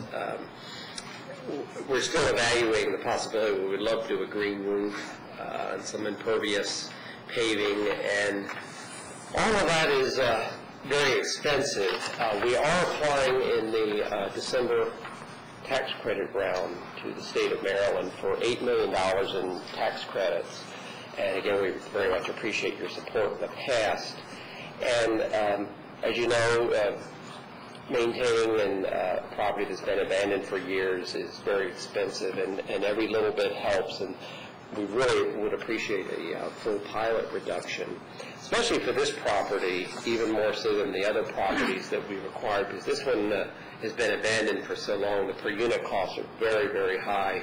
And in order to leverage as much private lending as possible, the reduction in taxes for 10 years would really benefit the project. We're also going to be, looking at other projects available, other funds available, such as NeighborWorks and other sources, maybe even a Federal Home Loan Bank Board loan or a grant, actually, and a lot of those sources like to see a local contribution. So we respectfully request that you grant the pilot. And Councilman Siemens, I did get your message, and we had our architect look at neighborhood retail, and because of the parking requirements and because of the fact that it's on Ritchie Avenue, we won't be able to accommodate any retail on that site, unfortunately. But we did look at that seriously. I did want to say that. So, yeah, I thank you for that. And it wasn't just retail business. It was neighborhood-friendly commercial, which might include doctor offices and other things that were really walk-up kind of businesses where parking would not be such a critical issue, was the suggestion. And as I'm sure that Ms. Walker has told you, there is a zoning overlay for that neighborhood that would allow that there. And I know you do have some additional space between Ritchie Avenue and this building that might be worked into that. But since you brought up the question of parking, and you said you're going to use the basement for some community space, I know that was a parking garage in the past. Are you going to continue to use that for parking? When you say the space between Ritchie and the lot, so this is 48 units. So according to the county laws, we need around 60 units, 60 parking spaces for all of the bedroom mixes and everything that we're proposing. So we are just covering all of the site. It's not going to be in the garage, no park. It'll be all on-site parking. So that's why any surface parking. So that's why we need to eliminate any additional building on the site or any footprint on the site. So right now we are successful in our civil engineers are working out around 58 spaces of on-street parking, and we are still working for those 2 spaces. So it's going to be on surface. Well, I certainly appreciate MHP acquiring this building and planning to rehabilitate the building and make it affordable housing. It's been a blight on our neighborhood now, you said, for more than 2 years. In fact, it was a blight on the neighborhood before it was vacated. But I just appreciate your efforts and support your request. If I can just make one comment before I get other comments from my colleagues. I did want to point out that the conversation that I had with the county about encouraging the acquisition of this, they were impressing upon me what an expensive project it is, both because of the price that was necessary to acquire and the additional money that needs to go into it, and that they were supportive, but their reluctance was based on the amount of money necessary to acquire the property. And what I told them was that I would commit to bringing to my colleagues a request to consider using the money that we have set aside for affordable housing in the amount, I think, about $130,000. It was from the sale of the property on Piney Branch Road. We said, we'll park it. We want to use it for affordable housing. We haven't had the discussion about what to do with it. So I committed to bring that forward to you as a use for this money. I said I couldn't promise whether we would decide to do that, but that we would have that discussion and consider it. So I wanted you to know that that's where that came from. And the kind of, if I can just add as a corollary to that, my feeling is that if we go in the direction of committing that money, all or a portion of it, that what I thought as I read through this proposal for the pilot was that I had some discomfort with going with 100% pilot All of the other pilots that we've done, according to the chart at the back of the packet, are not 100% for 10 years. Some of them start out at 100% and then ratchet back as they go through the time period. I could see making a commitment to make this project go, but I don't particularly like the idea of having a 100% pilot for any project, because as time goes on, we're going to have increased costs, and as we add pilots, it's a give and take of we're furthering our goal of maintaining affordable housing or increasing affordable housing within the city, which is a good thing. At the same time, we're cost shifting because of that policy to the other taxpayers, and I would feel more comfortable with a graduated program or something less than 100%.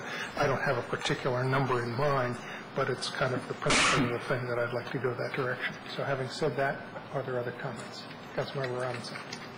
A couple of questions on the estimated property tax loss on the back of our fill-in sheet, and also the acquisition cost, if you can share that, and also the cost of the rehab.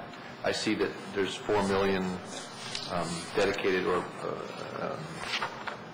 the $4 million figure from the county, and then an $8 million low-income housing tax credit. I'm not exactly sure how that low-income housing tax credit works. So maybe you can give me a capsule of that as well. Regarding the value of the property, we had an appraisal done, and it came in at $3.3 million.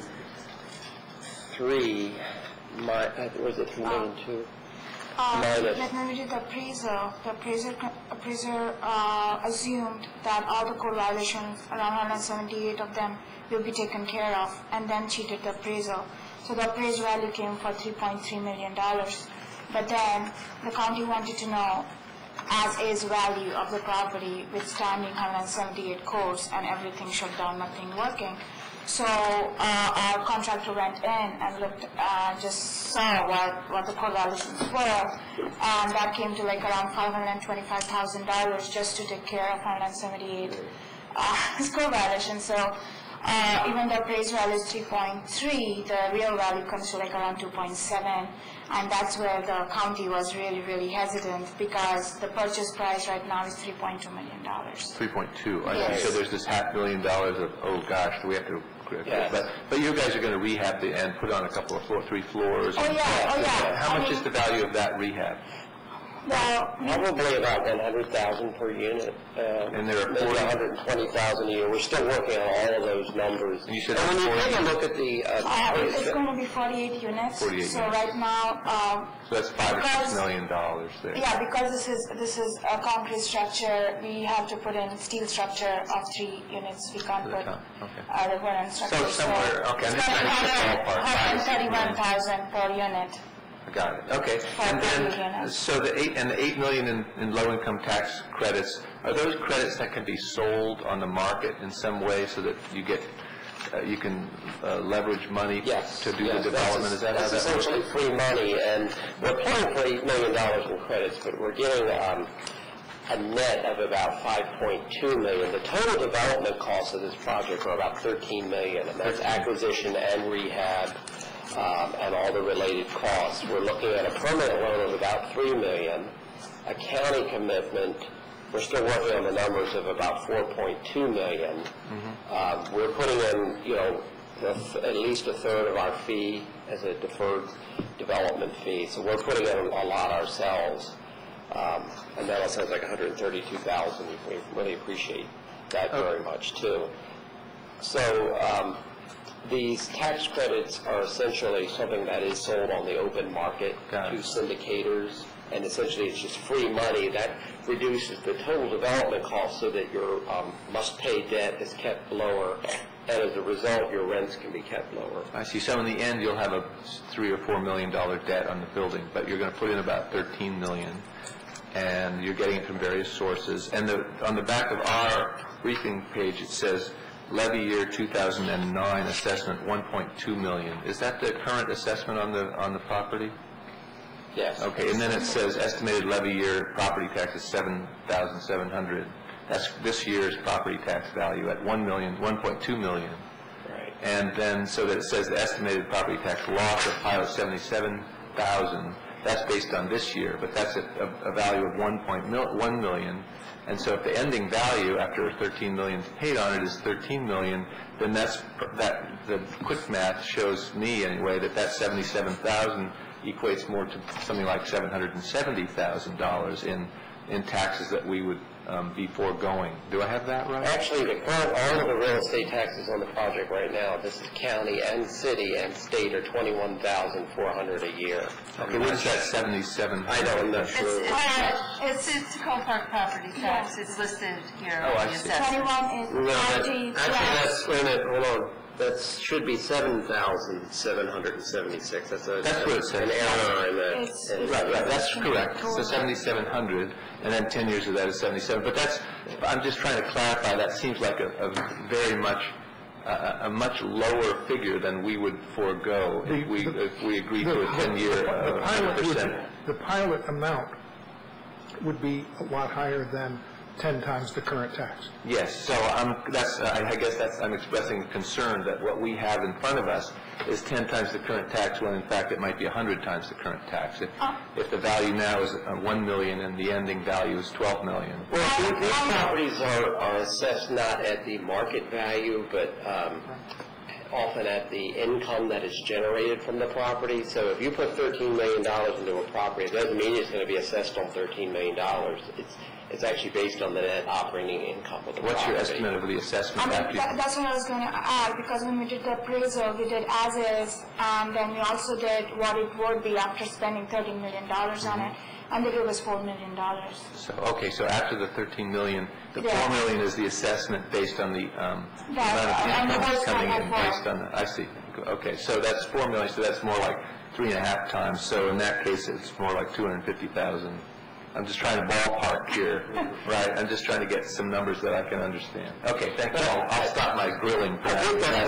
What you do have to take into consideration is that it is $250,000 that you lose, but by increasing your local contribution, you are ranking this project much higher in the tax credit fund, and you're getting millions and millions of dollars from these tax credits and also from the county. But the county's providing a 40-year pilot. They're completely foregoing all of their properties for 40 years. Councilmember Snipper and then Councilmember Clay. I had a relatively small concern. It's kind of a perspective, perhaps a wording change, is the way I think of it. The current median income in the United States is about $40,000 a year. So to me, the 40% cutoff is not very low income.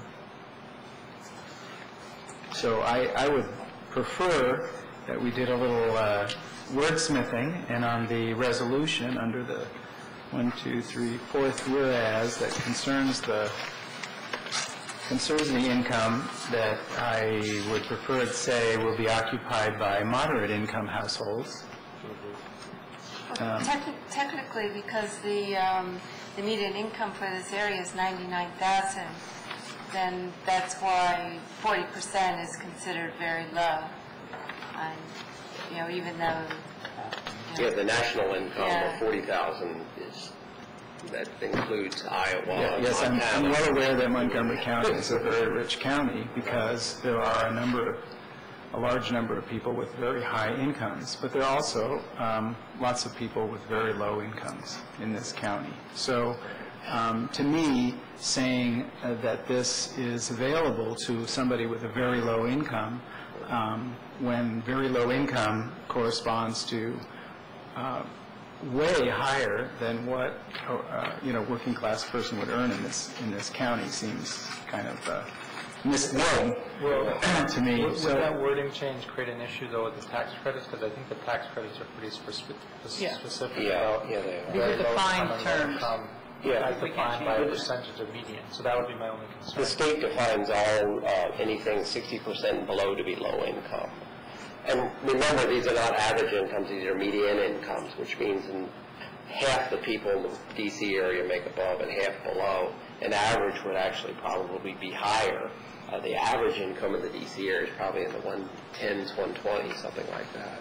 Because this is why I have trouble with the whole issue. But if you take a look at, you don't have these numbers in front of you, talking about the required tenant incomes, we're talking about people in the 20,000, 30,000 range, which are your ordinary folks out there working.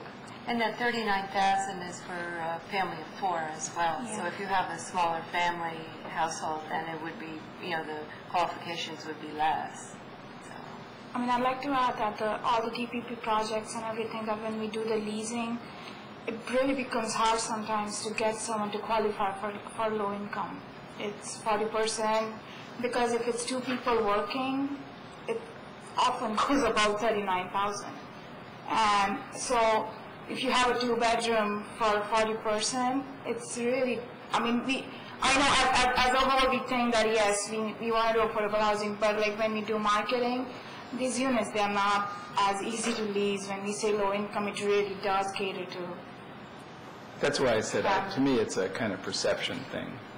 It generates an unfortunate perception in my eyes. It sounds like we're kind of locked into the. We're locked in because those are the housing rules. Yes. Yeah. Okay. We have our housing. Councilmember Clay, our housing rules expert. Yes, they're locked in. They're set by the government. Thank you for taking on this project. I know that it has not been easy, and I'm excited that something's going to happen with it. I think it's been a shame that this property has sat vacant for so long in this area with such a high housing need, so thank you. I support moving forward with the pilot. I support it at 100% for the 10 years. I'd like to move the ordinance forward, and hopefully the other people will follow, and we can let these good people go home. There was one addition in talking to Steve before we came on. He had mentioned that he would like it if the pilot agreement would go into effect January 1st of 2009 instead of July 1st of 2009. She's prepaid the taxes through next July, but at closing, which is scheduled for December 5th, she's going to get a refund of that. So we have to pay taxes from December 6th on. All right, I'd like to move it with that change. Second. Any other comments? Anybody interested in any slight modification to take something less than 100% over the full 10 years? I appreciate your concern. I share your concern. On the other hand, I think this is a really important project. I share your concern, and I'm thinking about 80% for 5 years and then feathering it out the way we do with our enterprise zones. In other words, 80% for the first 5 years and then 70, 60, 50 like that for 5 more years. That's a 10-year period. The same as the enterprise zones in the state. I was thinking along the lines of 100% for 5 years and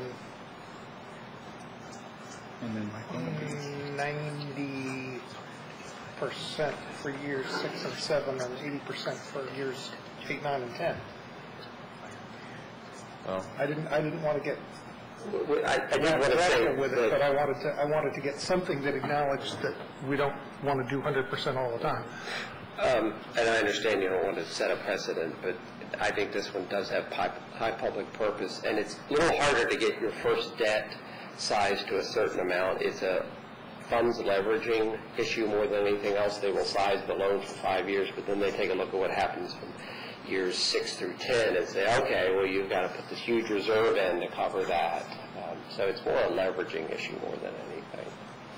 So you're saying that if we don't give you the 100%, the financing doesn't quite work out to... That's not optimally. Yes, it's not optimal.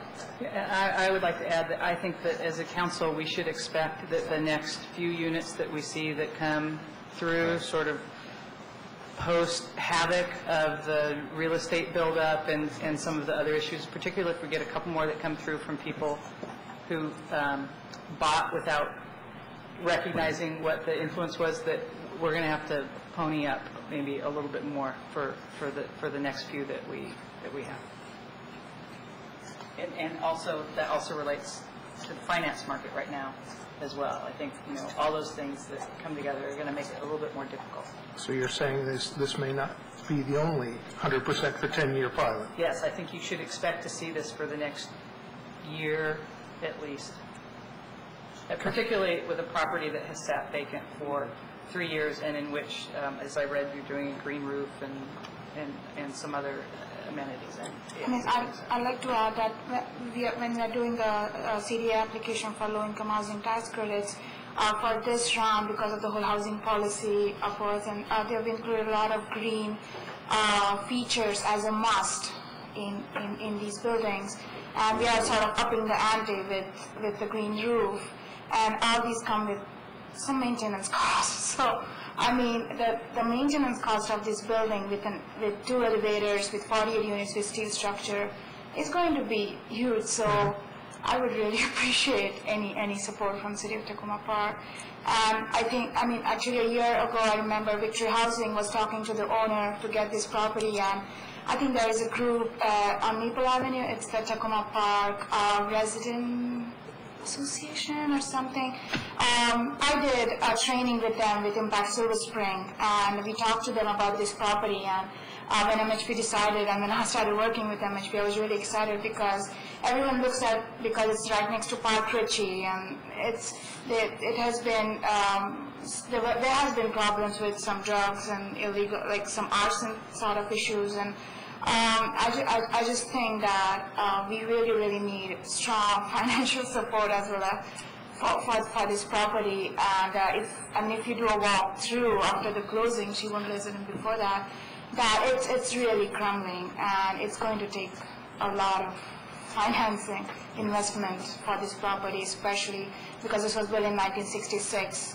And it hasn't been maintained, like a single bracket in the column hasn't been maintained for 40 years. So it's a huge take on. And we are excited of it. It's a lot different than our other projects where we did have a graduated pilot in the 5 years at 100% and a graduated one. This one is a little bit more down the road. I mean, it looks like just a 48 unit, but it's a lot of work for 48 units. Yeah, this would be another story. This is when we were looking at 2 stories. Right. In development. I understand those points. It's just that in addition, I'm worried about the long-term viability of the city and our ability to come up with the money necessary to run things, and I don't want to send us down a road where we're making it just that much harder to do what we need to do.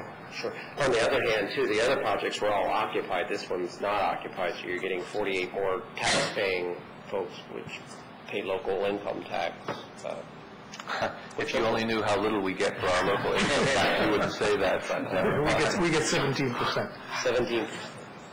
Councilmember Stevens. I think the benefits to the city are obvious with the not just having that many more residents here in the city, but also to eliminate a abandoned building that has been a blight on the neighborhood for so many years. And as I said, it certainly predates the time the building was vacated. There have been problems in that building, some from the tenants who were there because of poor management, but also because of the condition of that the building has been in, and the continual code violations and problems that the residents have had living there. I appreciate the plan that you brought here. I think it certainly addresses the concerns of the community. I think it is an opportunity for the city and for the council, and as I said, I support your request. Councilmember Wright. I also support the request. I like the idea that projects like this have an income qualification, so we know that people getting the subsidy are getting the subsidy based on their income need, which is not something that's true of our current rent stabilization, where we provide the majority of affordable housing in the city. The second thing is I think if we did the net present value calculation on this project for 30 years, and the fact that after the 10 years expire, we're going to be getting tax revenues, to your question about the long-term viability for the city, at probably a $4 million property versus whatever it is now, 2.8, 2.7, that would probably be, if not break even, better off in that situation. So that's assuming that somebody doesn't come back and say, well, gee, the county is doing 40-year, you only did 10-year, can you renew it? No, I think the 10 years that will lock us into some good long-term financing for 20, 30 years. So, we're a permanent debt. I used to be a permanent affordable housing lender, so I look at these things. Okay. Other comments? Councilmember Barry. Yeah, just briefly, I support 10 years at 100%. And I think from the looks of the building here, it's going to set a design standard that could easily be emulated, hopefully will, as time goes on, attracting new investment to the area when the credit markets have unfrozen and there is an opportunity to invest again. I also think that with upwards of 200 new citizens in the area, it provides a new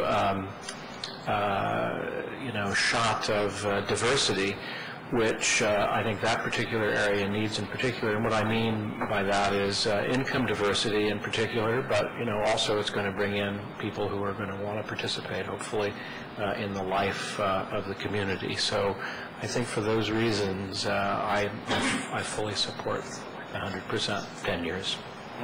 Councilmember Robinson. I think MHP does great stuff, and I'm really glad you're taking this on.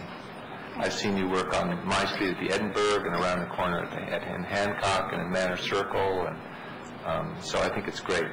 I hope that in the future, when you bring up what an estimated lost value is, that it's more realistic. I'm not happy that the $77,000 is really $250,000. I think that's disingenuous, and I'd like you to make sure that we're fully informed in the future when we know, so that we. That wasn't my number. Okay. Well, if it's staff, then I want to make sure that What happens if someone develops the property? Right. Well, what this says is estimated total property tax loss of pilot. And what I'm saying is, if I understand it right, the true estimated property tax loss is something around $250,000 based on the value of the property that they're developing. But if nobody develops the property, then there's no pilot. Then there's no pilot, and then we're collecting property tax as that's what you're losing. So, well, this is going down in a rabbit hole. We don't need to go. Yeah, we don't need to do that. But do you understand my point? If what is being presented, it's helpful to have both scenarios. If what's being presented is how much we won't get, then make that clear and have a real number. I think Mr. Robinson's point is good, that we can discuss that later, but I'd like to take the vote on this now. Right. Okay. Okay.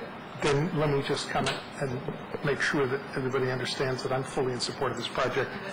I was just hoping to come up with a way to not quite get to 100%, and I will acquiesce on that point because I don't have support for it. I would have even proposed 99% for 10 years, less than 100%. But I will vote yes on this at 100%. So are there any further comments? Is there any public comment? Seeing none, all those in favor, please say aye. Aye. Any opposed? The ayes have it. And we'll do second reading next week. Thank you very much. It didn't sink in. That's what it felt.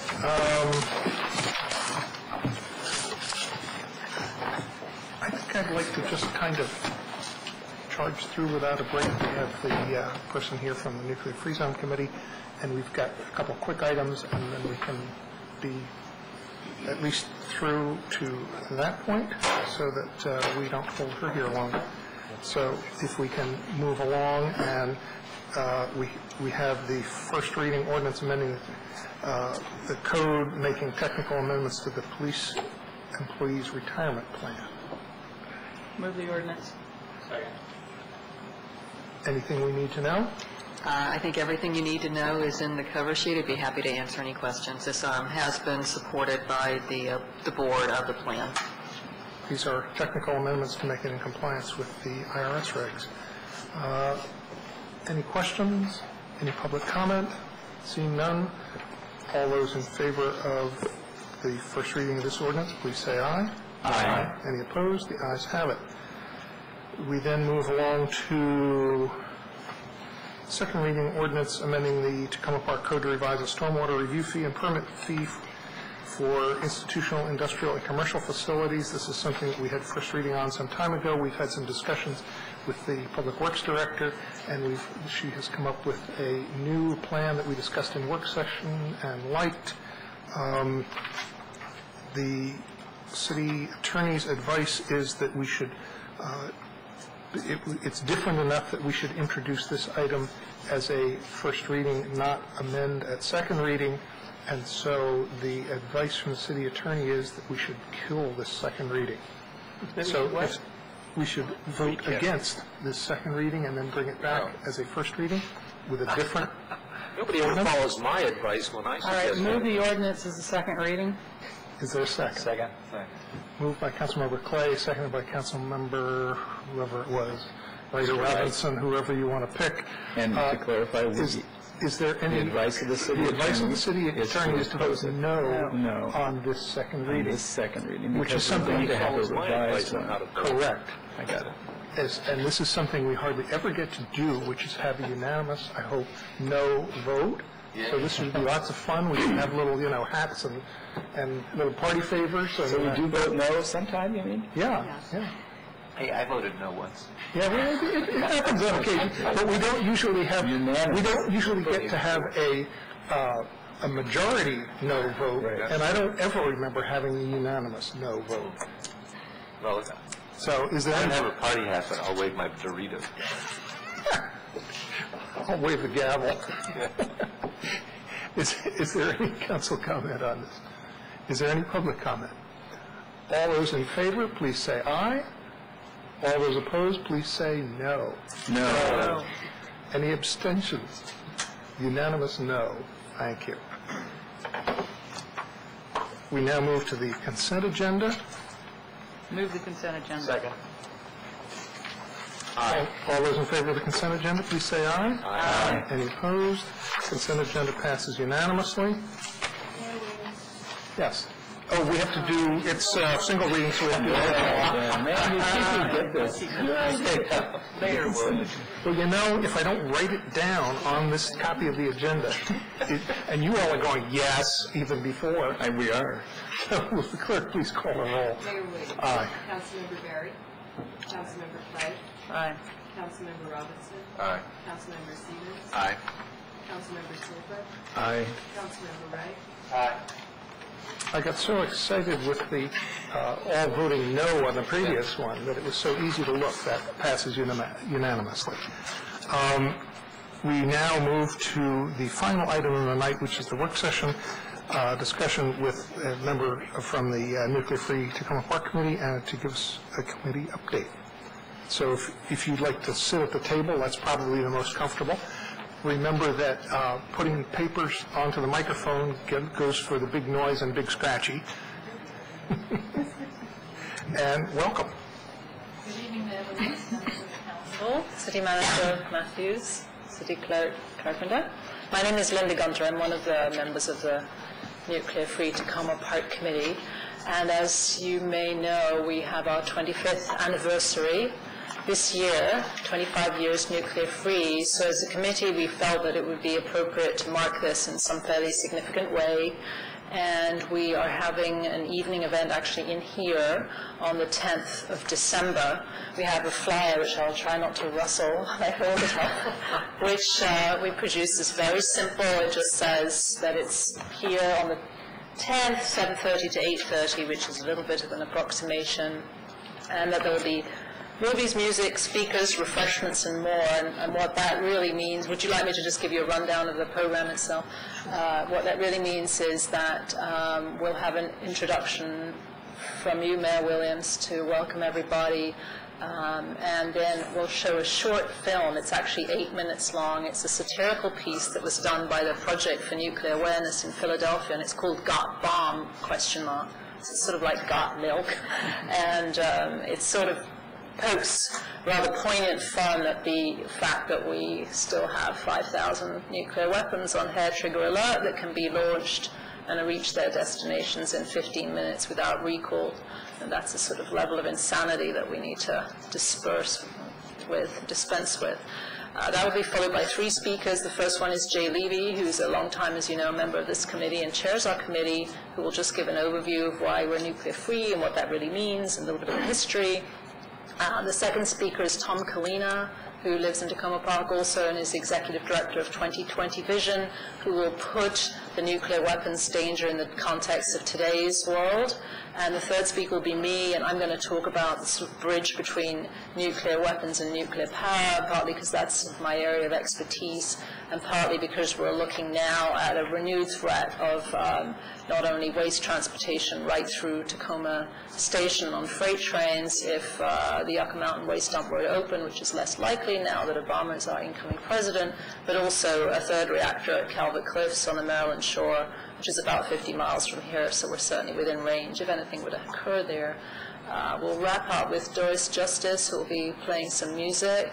We're encouraging the local community to table at the event. We'll provide refreshments.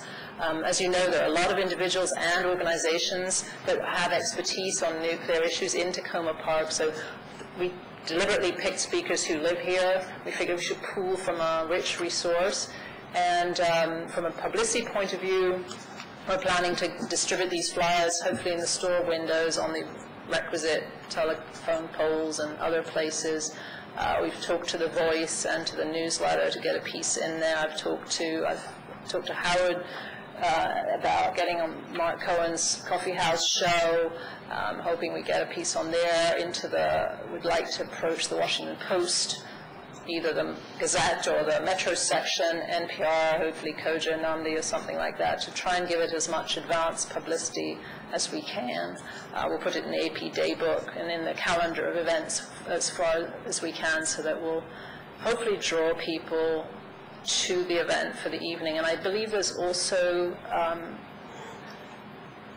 Councilman Wright, you're working on some declaration, is that correct, about sort of nuclear-free week for the area? I'm not completely up to speed on that, but I think it's in process, right? Yeah, I think a draft was sent to the city clerk today. Yeah. To be distributed to the council. Yeah. And just one final thing, I think since the redesign of the signage around town that the nuclear-free zone signs have not reappeared, at least the one near our office doesn't seem to be there. And I would definitely, if they're not all back, urge you to reinstall them, because not only is this something very important, but I think we're really well known for this. I mean, I travel far and wide, and if I tell people I'm from Tacoma Park, the first thing they say, oh yes, the nuclear-free zone. So I think we need to make sure that as the main entrances where you come into the city, that's announced with that same, we used to have signs with the STOV logo on it, and I think one of them got bent and another got stolen, but if we can reinstall them, that would be wonderful. So I'm open to any questions that you have. Take questions in a second. First, I just want to note that you're treading on some difficult ground if you talk about putting the signs up on telephone poles, since we had discussions about where signage goes in the public right-of-way. Oh, we're not allowed to? We've come to understand that technically you're not really allowed to put up signs in a number of places that we thought people were, including telephone poles. But we didn't hear anything about that from you. Councilmember Snipper. Well, thank you very much for organizing this. You probably don't know it, but I was on that very first Nuclear Free Zone Committee when it first formed, and worked with Jay and a whole bunch of other folks on getting this thing going, including designing the signs and logos and lots of other stuff. So 25 years went by. Woo! Too fast. That's pretty amazing to think about it. I'm just really excited about doing something more public to revitalize this. There's been kind of a lagging of interest in the nuclear-free zone issue in the last few years, and I'd love to see it liven up again. So thank you for doing this, and of course serving on the committee. Councilmember Siemens. Thank you. In the interest of time, given the hour, I'll be brief, but I do want to applaud you for holding this event. I think that one of the problems that we see in Tacoma Park, we get a lot of fun poked at us because we're a nuclear-free community. And I think part of that is that people don't understand what our ordinance does and what it means. And so I'm glad to see that you're going to be showcasing not just things for the future that could be considered, but also what we're already doing and what the purchasing law is all about. I think that's important, and I hope, Barb, that the city newsletter will consider an article on this so that the current city residents, get a new education, re-education of what our purchasing law is, and that it is a commitment that the city has made. And I think we can be proud of it rather than think that we're being laughed at because we're nuclear free. And I also thank you for thinking about the signs. Just this last month, I was noticing that all the signs that I had seen in the past declaring us as a nuclear free zone as you enter the city have kind of disappeared, because I could only find one, which is on Piney Branch, just this side of Eastern Avenue. And so I encourage you to bring that issue to the City Council if it requires that, to get authorization to put the signs up again, declaring us as a nuclear-free zone. Thank you. And I thought there was still one up on Philadelphia coming in from Silver Spring by Montgomery College. If it's missing, it's only been missing very recently, because I always observed that coming that way. But there was one on Carroll Avenue, as you come up Carroll into right when you get to the D.C. Maryland line, actually. So across our office building's the big Tacoma Business Center, so you can sort of look out the window and see where it used to be. By the church? Yes. Where it used to be. Yeah. Oh, gee, I thought I saw that there very recently. Well, you may be right. I need to double check. I just remember they disappeared for a while, so if they're back, that's fine. And I should just add that I didn't bring that tonight, but we have a little program that we also made which actually puts the ordinance in it. So part of the handout that people get that evening there'll be the original ordinance will be there, so they'll understand what it actually says. And I forgot to mention that there are a lot of listservs locally too, which will be pushing information out on as well, so that hopefully as many people as we can. And if you can get us the email announcement, we can put it out on the ones we're on. Fantastic. Yeah, I think Jay's going to handle that. And the Voice, I did ask for a sort of electronic version of this. I'm hoping they'll run this as sort of a free ad. Councilmember Robinson. Did you say you're selling T-shirts? I seem to remember last year getting an update, and you're selling T-shirts? We do have T-shirts, yes. They're black with a white logo. Will you sell them at this event? Are we allowed to sell them in here? No. No. Okay, well, maybe you can take orders. Right, you can have them at the table. And if you haven't figured it out, when it comes to which signs are where, take some responsibility for that, and maybe even make that one of the elements of the evening, so that you can come back to us with a petition if that's what's needed, or support, and certainly support to get those signs back up. I don't know that Public Works or that our staff, obviously they haven't been aware that the signs have been disappearing over time, but Do you know where they were? I mean, how many were there? I think that you have to do that research and find that out. Yeah, I would recommend that you do that research. It would probably be the committee in coordination with the Public Works Director, and there may be information there. There may be something. It may be fairly easy to do. Right. Okay. Yeah. I'd be happy to. And I had one additional question. You may or may not know the answer, but I believe that the list that the committee is working off of is the 2002 list of the companies that are on, on the, whoever publishes it nationally about, like basically who we can't buy from. Okay. And my sense was that there might be an update for that more recent than 2002, and I believe it's under the purview of the committee to come forward with the city so that we would have to adopt a new list, and we haven't done that in some time. Okay. So if there is one, we would need to adopt that. I'll check. We have a meeting tomorrow night, so I'll check. I'll bring that to the other members and find out. It could be a little complicated now, which is why there isn't one, because the government is switching to an all-electronic version, and there may be some issues with how they're currently doing it versus how they used to do it. The amount of information and so on that's available may be different. Right. Okay. But please look into it. I will. Any other questions? Good. Thanks very much for the update. Would you like any of these, so I'll leave these behind? Yes. We're looking forward to the event. Thank you. And we're adjourned.